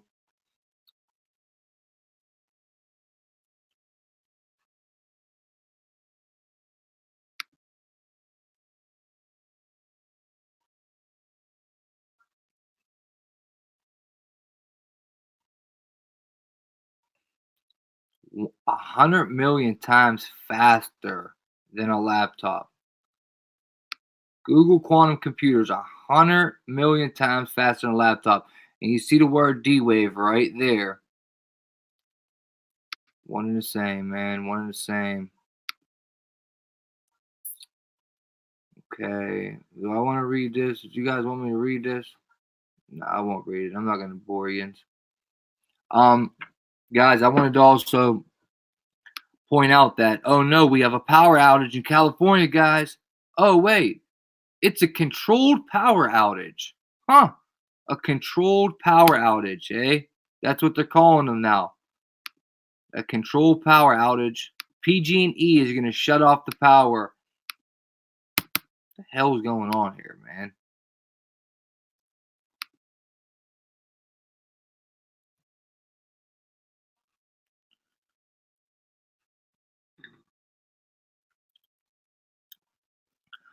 California's largest utility began cutting power to 27,500 people, northern customers, Monday evening as fall brings back dangerous weather conditions and the company tries to head off wildfires sparked by electrical equipment. The utility began shutting down power in Butte, Nevada, and Yuba in the Sierra Nevada foothills. How about you, Katie? You okay down there? You still got your power? The power remained off until conditions are safer. And wow, they're going to cut the power off until conditions are safer. What if that's like 2 weeks? The power remained off until conditions are safer. And PG&E warned that it might expand the precautionary outages on Tuesday to Sonoma, Napa, and Lake counties if gusty winds and hot, dry weather continue. Butte County is where a wildfire flamed on PG&E transmission lines, killed 86 people last year, and virtually leveled the town of Paradise. How ironic that a town called Paradise burns in fire. Wow. Meanwhile, Southern California Edison warned it might shut off power to 41,000 customers due to forecasts calling for gusty Santa Ana winds. The cuts could affect LA, Riverside, San Bernardino, and Riverside counties. Yo, Big Mike. Strong winds, low humidity, and warm temperatures were forecast in the region, though Wednesday, and authorities issued an extreme fire danger warning for some areas. To me, it sounds like they're telling people it's coming, doesn't it? Doesn't it sound like they're telling people it's coming? Why would you shut their power off, though? I get what they're saying. I get it. I do understand what they're saying, but man, DE-dub. Wind gusts could reach 50 miles per hour in the northern Sierra and foothills, and between 30 to 40 miles per hour in the Sacramento Valley and near the Pacific Coast, said Eric Kurth, a forecaster with the National Weather Service. Humidity levels are dropping and winds are picking up. The remaining threat is overnight when the winds pick up in the mountains and foothills. Some of the most destructive blazes in the state in the past 2 years were started by PG&E power lines. Winds can knock down live wires and power poles or drive trees and other vegetation into contact with them. One thing though, guys, PG&E power lines can start fires, but it can't put holes in the middle of someone's car like we seen last year with Paradise. Molten metal. Oh man, I can't talk.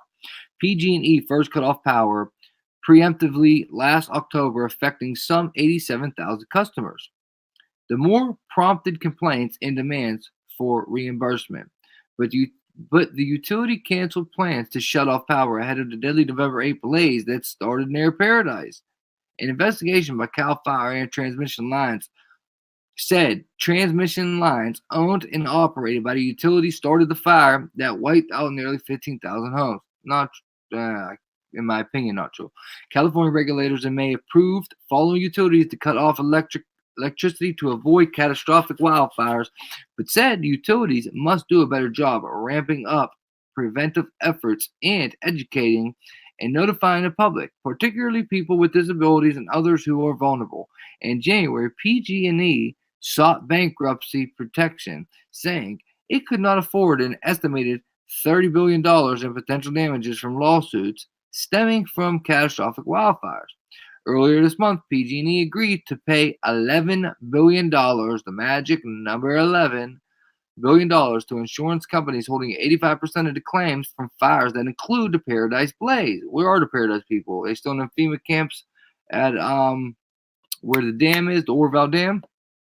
The settlement, confirmed Monday, is subject to bankruptcy court approval.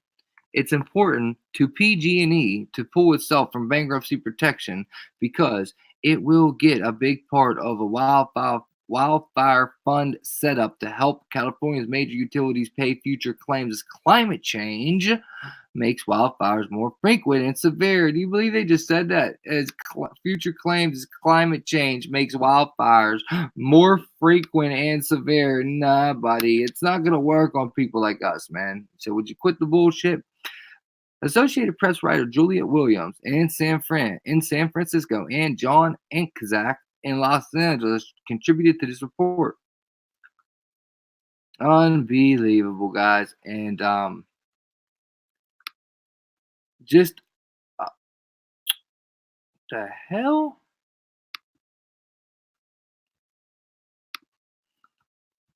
Just to show everybody, there's a little bit of symbolism in PG&E too. Okay, the logo on PG&E, there is some symbolism to it. Check this out. Okay, you see how they got the light like coming from the sky, like the enlightened. You know how they call themselves the enlightened ones, and they got the ray of sun coming down, and it's also in the shape of a triangle. You see what I'm saying? It's in the shape of a triangle, symbolism, and then it's coming from the sky like a ray of light. Enlightenment is symbolism in its way, however you want to say it. But also, it was funny how, well, not funny, but it was a coincidence. It was just weird how we were all making accusations of direct energy weapons as being the culprit in the starting of the wildfires, right? Well, you see, this is almost like a DE-dub getting shot from the sky, right? Doesn't it kind of seem like that? It seems like a DE-dub getting shot from a satellite or a plane or something. Crazy shit, right? Crazy shit, man. Oh, and I told you guys I'd read this. We could look into this real quick. See if there's like a video maybe, so I gotta sit here and bore you into with my reading. So I know everyone gets so bored. Google makes audio privacy changes. How long is this? This short? Here we go. Google makes audio privacy changing, guys. If you guys don't remember the one stream I did, this thing was listening to people have sex. It was listening to private conversations, and it was recording it. So that's why they, so to speak, made privacy changes. But I'm not sure if I believe that either. Anytime now. Anytime now. We're going to stop being slow. Anytime. We'll be ready.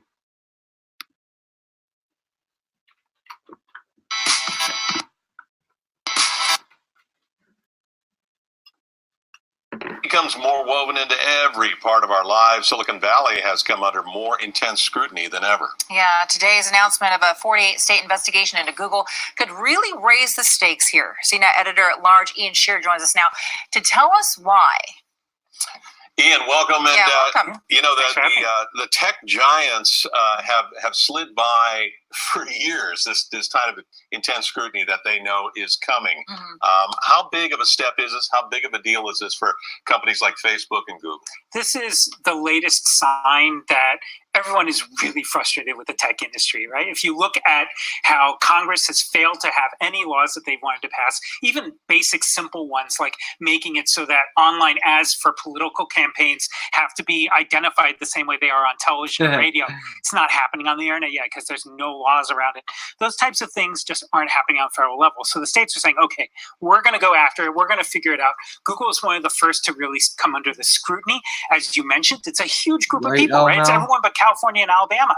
And it's going to be curious to see what they do. They say that right now they're looking into advertising practices and possible monopolistic behavior, but they are not sticking to just that. They're going to go all over the place with this. Yeah, and the states have this track record of going after banks, big tobacco. So in terms of what could happen next, what do you see happening with maybe reforms or penalties? I think what's going to happen is that at the very minimum, the states making this action are going to pressure the government to do more. There was a lot of criticism toward the FTC specifically, but other parts of the government over the agreements they came to with Facebook over the $5 billion fine. You remember that a couple of weeks ago? Yeah. And then the one against Google for 170, I think it was. Both cases, people said that's not enough, right? That's a couple hours of their revenue. So they want to see these companies really hurt. And look, part of this is that people just want to kind of get a little bloodletting, right? Get a piece of flesh over all that's happened. You have that feeling, but doesn't this fly in the face of everything you learn in business school? Annihilate your competition. Right. Go to the top. Beat them down so they can't take you on. Is this going to have any effect in stifling creativity in the Valley? Well, I think you would see some people argue that without question. I think the question will become, can the government act in a way that we feel like they're pulling back on the bad behavior of Silicon Valley while allowing them to be as creative and the economic engine that they've been in this area, right? And those are really hard things to figure out, which is why I think the government is taking time sometimes. Yeah. A lot of questions here. Well, we'll see what they do. Yeah, exactly. 48 states, plus the District of Columbia and Puerto Rico are all weighing in. Led by Texas, which is no accident, by the way. No accident at all, yes. Yeah, Ian, thank you for that.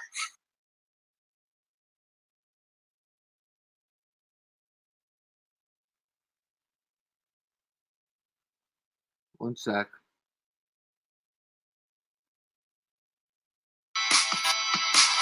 This isn't just a place to access work. It's built-in intelligence that surfaces key insights and tasks and guides them throughout their workday. It should give your super.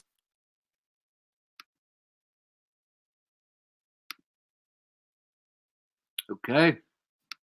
Well, that's all I got for you guys tonight, man. I've been here an hour, 40 minutes. Oh my God. And what the hell, man?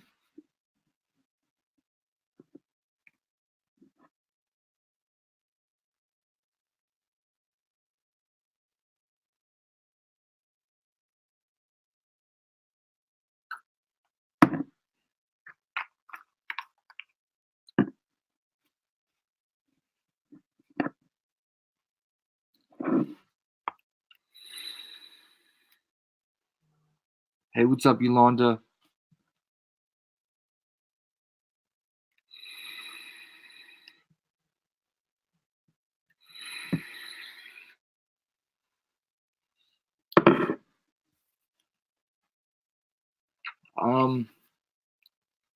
So look, guys, are you gonna sleep, Yolanda? Good night, Yolanda. Have a good night. Thanks for stopping through. Hey guys, no doubt, woke. Thank you, brother. Guys, before I wrap this up, I want to tell you guys something real quick. Okay.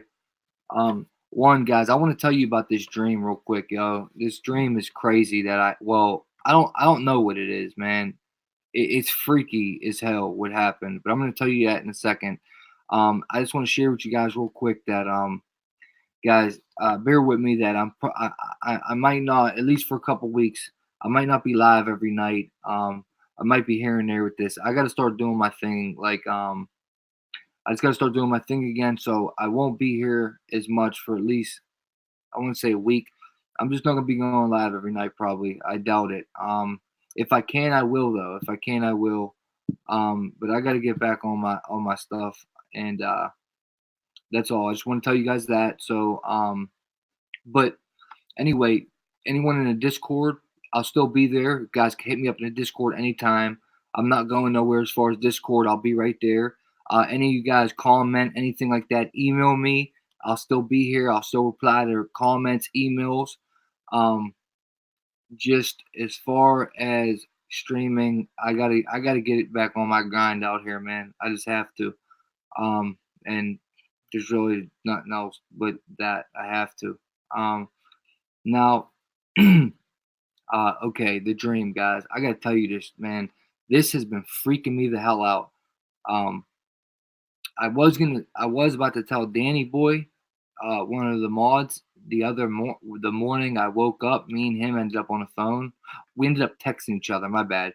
It was like real early in the morning, Sunday morning, 7 in the morning, and I woke up and Danny was on my phone, so I texted him back and I was like, "Hey, what's up, Michelle?" I was like, "Danny Boy, what's up? Did you text?" Oh no, I called him. All right. I had a missed call from Danny Boy, and he missed my call, and I said, "Hey, what's up, bro? Just hit me up later. I'm going back to sleep." He's like, "Well, oh, I missed the call. My bad. You cool?" And I told him in the text, I'm like, "Dude, I just had the weirdest dream or something I woke up to, right?" And I was like, "I'll holler at you later," right? Well, I never got to tell him, right? So look, dude, listen, guys, check this shit out. This is nuts, man. So you guys know how there's the theory that sleep paralysis, you're being held down by a demon. I know you guys probably heard that, right? Well, check this out, dude. I'm having sleep paralysis really, really bad, dude. I keep getting it. It's like 3 times in a row. I wake up finally after not being able to move, but being up, mentally being awoke, but body not moving. It happened once. It happened again. Okay. Then it happened twice in a row. Now, look, the only thing I remember is I wasn't able to breathe through my nose. Now, if you guys see, my nose is bent. See how my nose is bent this way? See how it looks like this? See what I'm saying? My nose been broke. See how it's like bent that way? Okay, my nose been broke so many times. Well, the last time it broke, it never got snapped back. It never healed because I was in jail. And they don't care. They don't care about you in jail. You know what I mean? So, dude, that's what I did, John. I started praying, bro. The only way I get out of it is when I pray. That's the only way I was getting out of this. It was when I started saying, "I rebuke you in the name of Jesus Christ," but I wasn't talking. I was saying it in my head, dude. And I was awake. I can't remember. Dude, this shit is so crazy. That's why I don't want to call it a dream. Listen to this. Listen. No. Listen, that ain't it. So, boom. I keep getting it. I'm waking up. The only thing I realize is I can't breathe through my nose. So I don't know I know like when you don't have oxygen to your brain, you can get delusional, right? If you don't have enough oxygen, I don't know if maybe that had something to do with this. Check this shit out, bro. So I keep waking up. It happens twice. Finally, I fall back asleep again. The only other thing I realized is that my head was perched up like this, like where my neck was kind of sore, but I didn't bother moving my pillow yet. So my head's perched. I fall right back asleep. Instantly, it happens to me within minutes. I realize this. As far as I can determine, it's minutes. And mind you, the sun's coming up. So I realize every time I wake up, it's sun's up. So I know it's very close together. But I didn't bother looking at my phone. Okay. Now, dude, I'm sleeping. I get sleep paralysis. Okay. I want to wake up and move my body, but I can't. As I'm trying to move my body and I can't, check this out. I kind of visualize at the edge of the couch, something at the edge of the couch doing this. Head spinning so fast that you can't make out its face. What? Listen, it was doing this so quick at the edge, right at my feet, like something bent down, going like this so fast that I couldn't make out its face, but I could almost see swivel marks, almost like it was cartoonish. That's what it seemed like, cartoonish. Dude, it was going like this so fast. It almost looked like its head was spinning in a 360, and it was going so fast. I never could make out a face or nothing. I had not. And now this is when I start saying in my head, "I rebuke you in the name of Jesus Christ. I rebuke you." And I start not really praying, just in my head, I'm screaming, "I rebuke you in the name of Jesus Christ. I rebuke anything not wanted here." this is why I'm not like sleeping, because I can remember doing this. So I don't see how it's a dream, because I'm trying to wake up and move. Finally, dude, I move. I'm up and I'm like, and my nose is real. I just can't breathe good. So I'm like, what the hell was that, dude? I'm like, what the fuck? Dude, that never happened to me before. My entire life, I've never, ever witnessed no shit like this, or dreamt of anything so weird that seemed like I was awake. It seemed like I was awake, and it seemed like I opened my eyes. Dude, look, at first I thought I opened my eyes and was visually seeing this thing at the edge of the couch. I thought I visually seen it, but I realized afterwards, when I finally got a sleep paralysis, I realized, no, my eyes were closed, but I was visualizing right at the edge of the couch where my feet was. This thing was like crouched down, going like this, and its head was spinning so fast. Now that I've never been closer to thinking that sleep paralysis was demonic until that morning, Sunday morning. Yeah, I hear you, rah. Speak scriptures like Jesus did to Satan in the world. Yeah, that's what I did, rah. That's how I got out of it. That's how it stopped. As soon as I start saying, speaking Jesus, it stopped. But, oh, okay, yeah. So that's when me and Danny Boy text each other real quick. And he was like, you cool? And I was like, dude, I just had this crazy ass dream or whatever. I called it a dream, but really, I guess it's not a dream, right?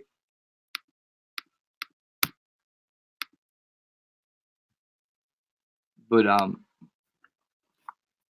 next thing I did was move the pillow, so my neck went flatter, and it didn't happen again.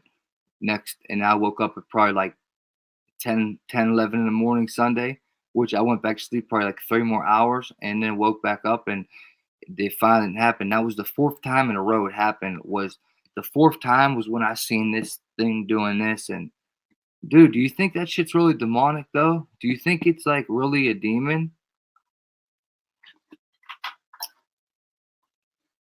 No, I haven't seen Caleb either.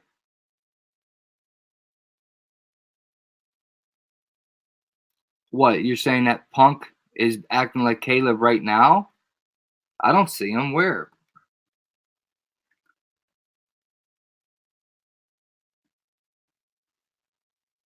I don't see that Punk. So where's he at?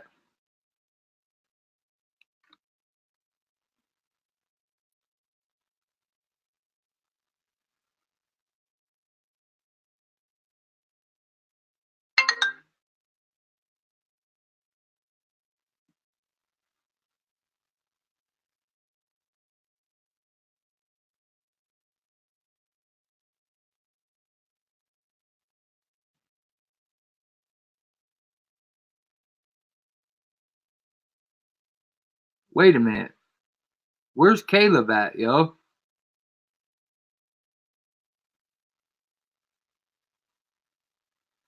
Hold on. Wait a minute. How is Caleb blocking messages and he's not in here? What's going on? No. How is Caleb blocking messages right now?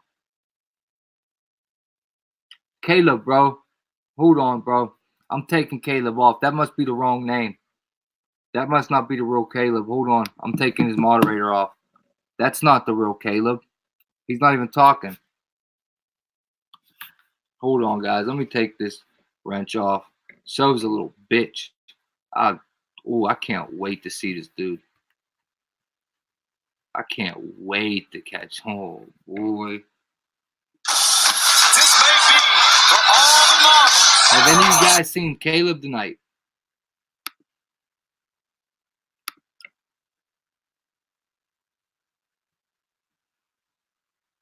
Caleb, are you in here, bro?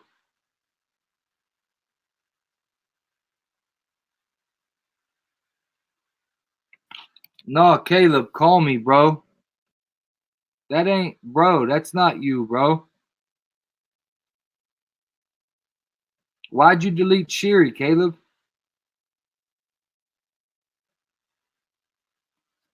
Hey, Caleb, call me, bro. Caleb, if that's really you, call me. Or I'm gonna take the wrench off, bro, because I can't tell if that's you, bro. I can't tell if this is you, Caleb. You gotta call me real quick.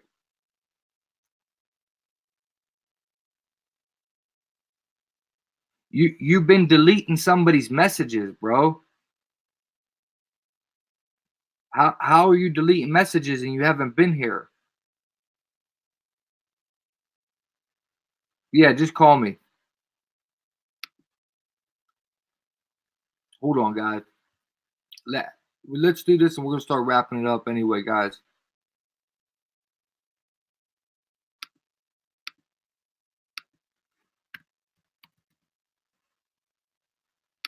Call me real quick, brother.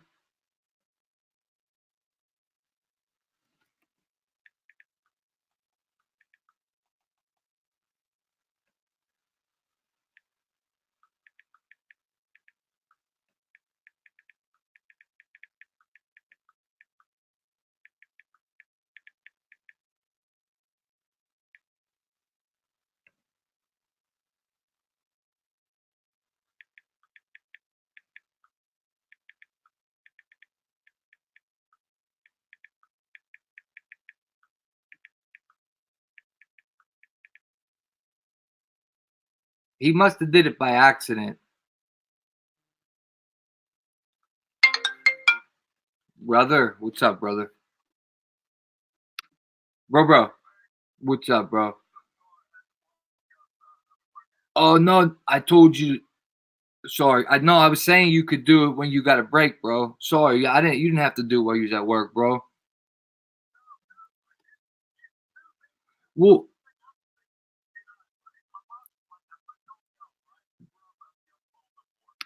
that's all. That's all that happened. Yeah, yeah. That's all, bro. That's all that happened. I just wanted to make sure it was you, bro. That's all. I just wanted to make sure I didn't have the wrong moderator as Caleb. You're good though, bro. Oh, don't even worry about it. Yeah, that's no biggie, bro. No, come on, dude. You ain't don't think like that, bro. It's not a big deal at all. I just wanted to make sure it was you. You know what I mean? That's all I wanted to do. But she don't even care. It was an accident. That's not a big deal at all, bro. I'm not worried about you blocking her. Or it was only by accident, Sherry. He said sorry. It was by I'm sure you did it in your pocket, bro.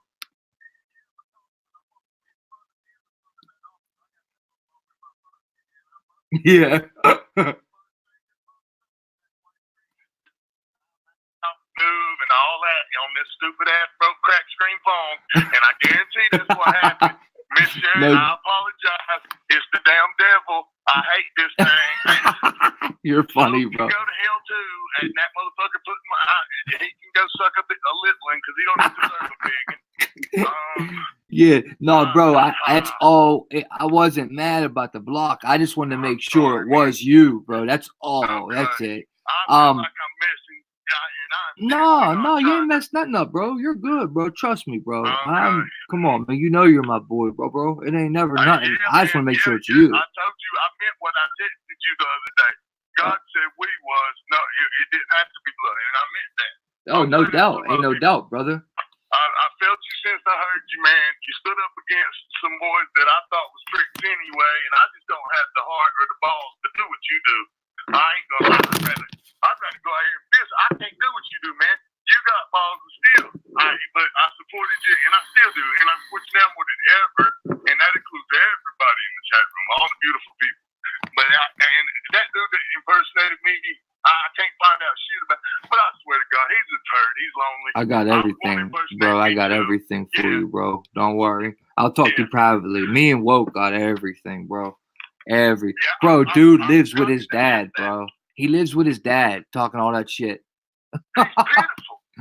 Oh, I want to tell you while you're on here that my bad. I don't mean to cut you off. I'm sorry, bro. I want to tell you that Crazy Ginger said much love. Big Woke said much love and what's up. Sarah said much love and that you're funny. Sarah said much love. You're funny. Sherry said it's okay. El Mel said what's up. Angel said she loves you. Stack said, hey Caleb, we love your brother. I just want to tell you what everyone said for, you know what I mean? I don't want. Tell him I They hear you. Beautiful people.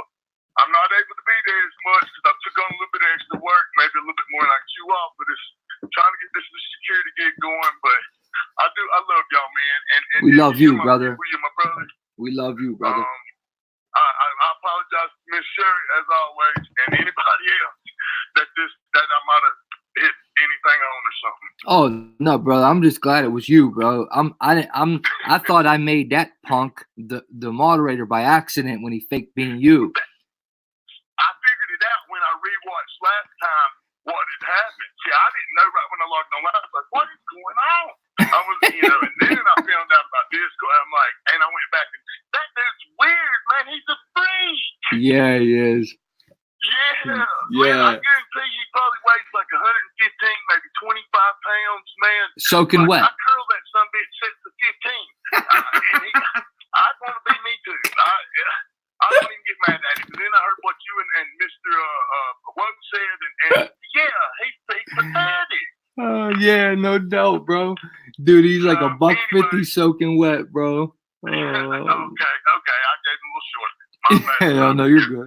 Yeah. Yeah, bro. Don't let me keep you up. I don't want to get you in trouble at work. No, I'm gonna get back in it, dude. I love you. I'm sorry. Just want to apologize to everybody. Don't apologize, bro. It's all I'll good. double Don't check apologize. myself. All right. Thank you. So Much love, brother. Hit me up. All right. All right, Bye-bye. bye. Yeah, I didn't want him to think I was mad or something at all. I wasn't mad at him at all. I didn't want him to think that, man, because that's my boy. I know Caleb. I trust Caleb, man. He would never do nothing. He would never do nothing to sabotage me or the channel, and he would never talk behind my back or nothing. Like that's a good dude, man. He's been here since day one. That's one of my day ones, and I just wanted to make sure we didn't have that punk Sove as a moderator by accident when he come in here as Caleb. When I was thinking like, there's no way that could happen though, because Caleb was already here with his wrench, but just because Sherry got blocked and Caleb wasn't talking, that made me start thinking like, whoa, what happened? But yeah, he did that by accident. Sherry, no biggie. Good night, Ready and Awake. Much love to you. Good night. Much love. Yes, no doubt. Absolutely. You too. God bless you. Chur, brother. Chur to you, TJ. Chur, brother.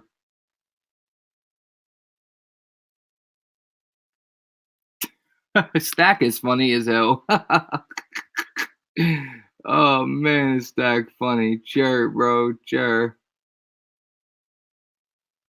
Yes, that's right, Rara.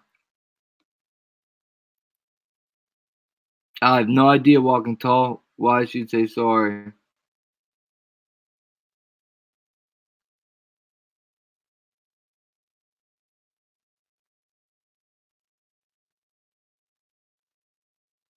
Not even close. Not even close. He's not smart at all. The only thing he knows anything is because of Neo. It's the only reason dude knows anything is because his Neo, his ex-friend, was very, very he's smart. That dude knows how to do tech stuff. Neo is good at it. So only anything Sove knows is because of Neo. But good thing Neo don't like him no more. Oh, I guess I can't say that. What do I know?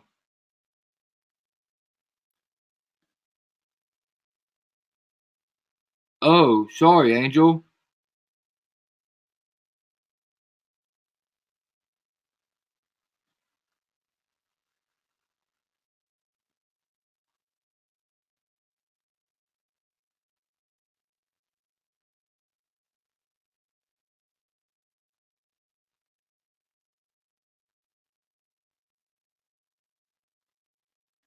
Um,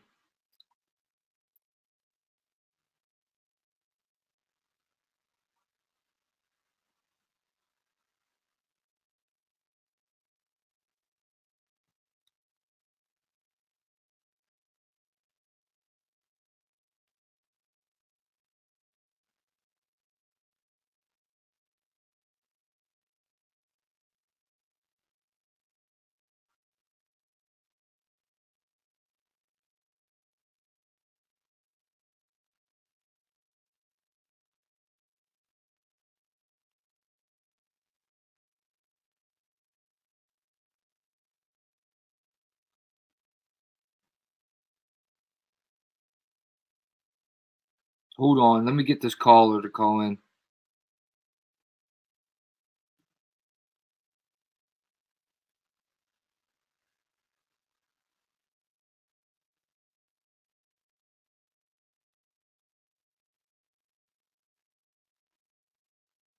What's that, guys? We're gonna get it. We're gonna do one call in real quick. Oh, okay, Angel. I got you.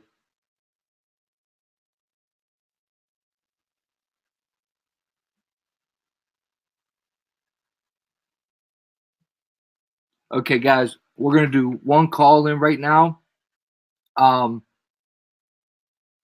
Yeah, we're only doing it 5 minutes. It's only gonna be a 5-minute call, Woke, guys, and we're gonna wrap it up right after this, guys. Or Woke, do your thing, buddy. You gotta roll out. Do your thing, brother. I was just about to hang up, and John Smith asked to call in, so I say, come on. I asked him to keep it under 5 minutes, or 5 minutes. So we're gonna do a 5-minute call, and then I'm gonna wrap up the stream, guys, and go to sleep. But yeah, dude is not smart enough to do that. Woke, you're absolutely right, brother. Not at all. Only reason he knows anything is because of Neo. Neo, alright though. Neo's cool, bro. He ain't really a bad dude. Neo seemed cool.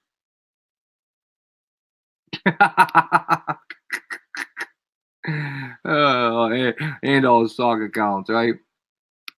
Thanks, you gorgeous.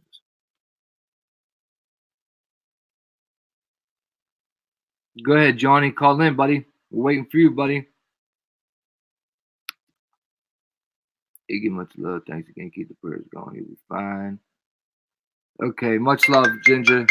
Good night, Ginger. Much love to you, Crazy Ginger. Good night, Ginger. What's up, Big John Smith? What's up, man? This is me. How you doing, buddy? Doing pretty good. How about you, man? I can't complain, I guess. You know. What's up with Okay, you, we bro? ready? Yeah, you're on, buddy. Okay, so the D-Wave computer, basically, I'm not knocking anything about the show or anything, but the guys that you showed were basically salesmen. I'll shoot some videos to you about what they're really up to. But the whole thing is the demons have been here since like the time. Like, they've been here. The evil spirits, they've been here. You know what I'm saying? They're not truly summoning anything that ain't already here. They're trying to give them a spiritual kingdom, like Jesus is bringing the New Jerusalem here. They're trying to bring their little spiritual kingdom here. What it is when you go up into there's the third dimension right now. So you go into the fourth dimension. It's like imagine a loaf of bread cut up into many slices. The first slice would be when you were a single cell, and then the end of the bread would be when you're like in the grave. Okay. Now the fifth dimension is all the basically all the possibilities of many lives that you can take. You can either choose to be poor, you can choose to be rich, things like that. In the sixth dimension, you get into a little bit higher of like, how do you say, other worlds to an extent and their timelines. And then in the seventh dimension, you get into what we call our little bubble, which is from the Big Bang all the way to the end of our universe in many possibilities. Okay? And so in the eighth dimension would be the other bubbles around us. And then how we would even concept that eighth dimension or even get or even message or do anything, we would have to be in the ninth dimension to do that. And so all of our possibilities and all of our dimensions and all of our bubbles and all of their infinite possibilities become a single point in the 10th dimension. Okay? Yep. You cannot travel from one dimension and come back into that dimension. But what they're doing is they're using, and by the way, a 16th century monk in Genesis found all 10 dimensions in Genesis, and Jesus had to be in the 12th dimension to enter the room. But we'll get into that on another show. Anyways, these computers, what they do is they're basically they go, you type in an equation from this dimension and it goes to another dimension and brings you the answer back. Okay? And it allows you to run, like I said, all those possibilities and all those things. Well, all the data you put in online is being entered in to a little avatar that is like you. And so they're running all of our little avatars to a high degree. And this is for our marketing capability, down to the exact thing that you buy, when you buy it, down to your phone being able to record you when it starts playing certain ads. It's actually recording your face to see your psychological structure. How are you feeling about this ad? Can they hit you with another one? And then they record when you go to the store. Are you buying these products that we showed you, or are you not? And I mean, dude, it gets even deeper than that, but we don't have time. Like, we have to make this another show or something. But that's what they're really doing with the D-Waves. That's why they're trying to sell it. It's one of the greatest marketing tools because it tracks everything. But the demons are already here. They're bringing a kingdom. It doesn't look like Harry Potter and stuff like that, though. When you look into the old symbols of witchcraft and Satanism, you bend the metals. Each symbol comes in either gold, silver, and another kind of metal or something else. When you bend all these together, they start looking like circuit boards. When you actually start putting all the symbols together, and that chip on the D-Wave that you just showed, imagine that would be like comparable. Like, I can't explain it because you don't have it up, but there's like a few little pieces in there. And then we'll do that on another show, bro. Well, on the right side, there's a few little pieces, and you see there's a long stretch of nothing on the left side, but there's these big gold bands going on the outside. Think of that as they built like Solomon's little temple on a thin chip. You understand what I'm saying? They took their little Mason, think about all the Mason stuff that you know is on that chip to the exact degrees. And this chip has to be kept in a cold box. It has to be kept in a freezer because of the potential energy that this thing gives off. It'll melt everything. But that's for another show. Yeah, that's what I said. Yeah, and we gotta talk about that. I'm not sure I'm really on the same page as far as beliefs as you, bro, on it. But I see what you're saying. I mean, you might just convince me though, so we could talk about it, and then, or we could just, you just show me for on another show. Talk about it like that. It'd be better way to talk about it anyway. Actually, think of it like this: the rich guys. We'll get into it, bro. Trying to, if you think about it like this, the rich guys are trying to take over and get everything back to the Georgia Guidestone. They're not about to bring something that could spoil their freaking plans. They've been planning this for years. So they're making us think about this other thing, look over here, while it's actually something totally different. That's why when you hear him sell the stuff, he's a salesman. Yeah, I don't know what they're really doing. I'm not on board with dude. I'm just showing people that what he look. He's basically saying it. He's saying it like, you know, when he said it's like an altar to an alien god. Like, oh man, these people are sick, dude.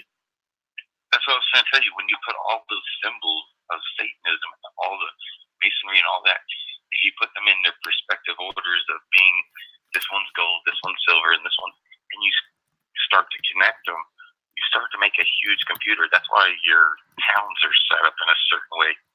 The Washington, D.C. thing is not just think of it not as just a huge symbol there. Those huge symbols are actually like a little circuit board. They provide a spiritual energy. We don't even have time to get into it, though. No, yeah, let's wrap it up, bro. I gotta go, bro. Okay, man. I didn't see you say nothing earlier, bro. I would have did that way earlier. I said at the beginning of the show I'm doing call-ins, bro. But as soon as I said start saying goodnight, you say, can I call in? You know what I mean? Right. Just yeah, we'll just do it tomorrow for real. I mean, this is something that needs to be talked about. You know, people need to know. Well, I know a lot of people have no idea what this even is. Not on YouTube, in the real world. They got no idea what this is. So I'm cool with talking about it. We can make this tomorrow night show for real. Okay. All right, let's do that, buddy. Okay, man. I'll catch you later. All right, thanks, John. Appreciate your call, brother. I'll talk to you.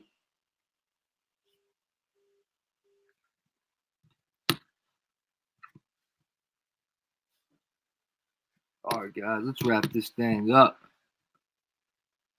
Oh, Candace, I'm sorry you just came. We've been on here 2.5 hours, Candace.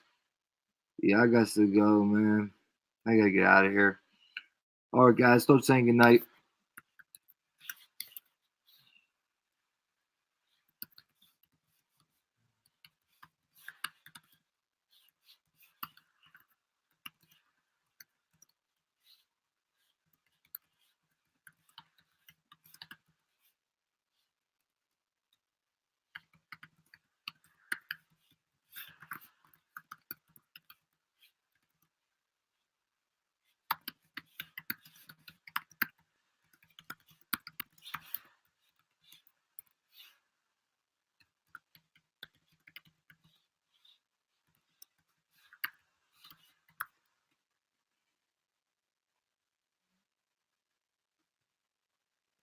Thank you, Walking Tall. Good night, Walking Tall. Thanks for coming, brother. Appreciate you, Walking Tall, my man. Good night, CR, sir. Sarah Sia. Good night, B. Good night, Angel. Much love. Good night, TJ. Much love, brother. Thank you for coming, brother. All the mods, man. Thank you guys so much for helping me out. I appreciate you guys from the bottom of the top of my heart. Thank you, all the mods. I appreciate you guys for helping me, man. I appreciate you guys a lot. John, great call, man. I know you got good knowledge with this stuff, John Smith Treeler. So we'll catch back into that. We'll catch back up with that conversation and get back into it. And we'll see if you can convince me. But I know you're knowledgeable, Johnny. So appreciate your call, brother. Much love to you. Stack, much love, brother. Hold on, let me put this in.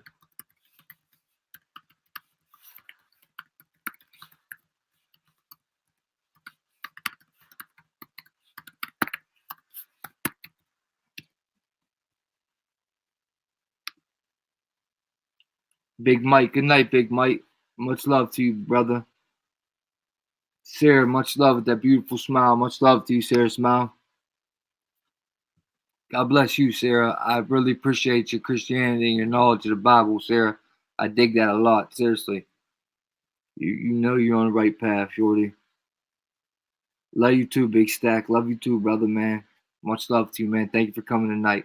At Woke SoCal, thank you for coming, man. Shout out Cali, shout out Chi-Town. Where my Danny boy at lacking at? Where you at, Danny boy? You lacking tonight, baby. Shout out Chi-Town. Shout out Chi-Town. Sarah Smile, Michael Newman, Sarah Cia Norton, B, Angel, Woke, Shira Jones, Big Stack. Everybody, much love to you. Thank you guys for coming. I appreciate that, and I value the time more than anything. Really appreciate you guys' friendship, and I'm just so thankful to have you guys here every night with me, guys, or every night we're on, and I appreciate all the support. If you haven't, smash that like if you like the stream. If you don't like it, man, that's all right. You can hit the thumbs down too. That's fine if you want to do that.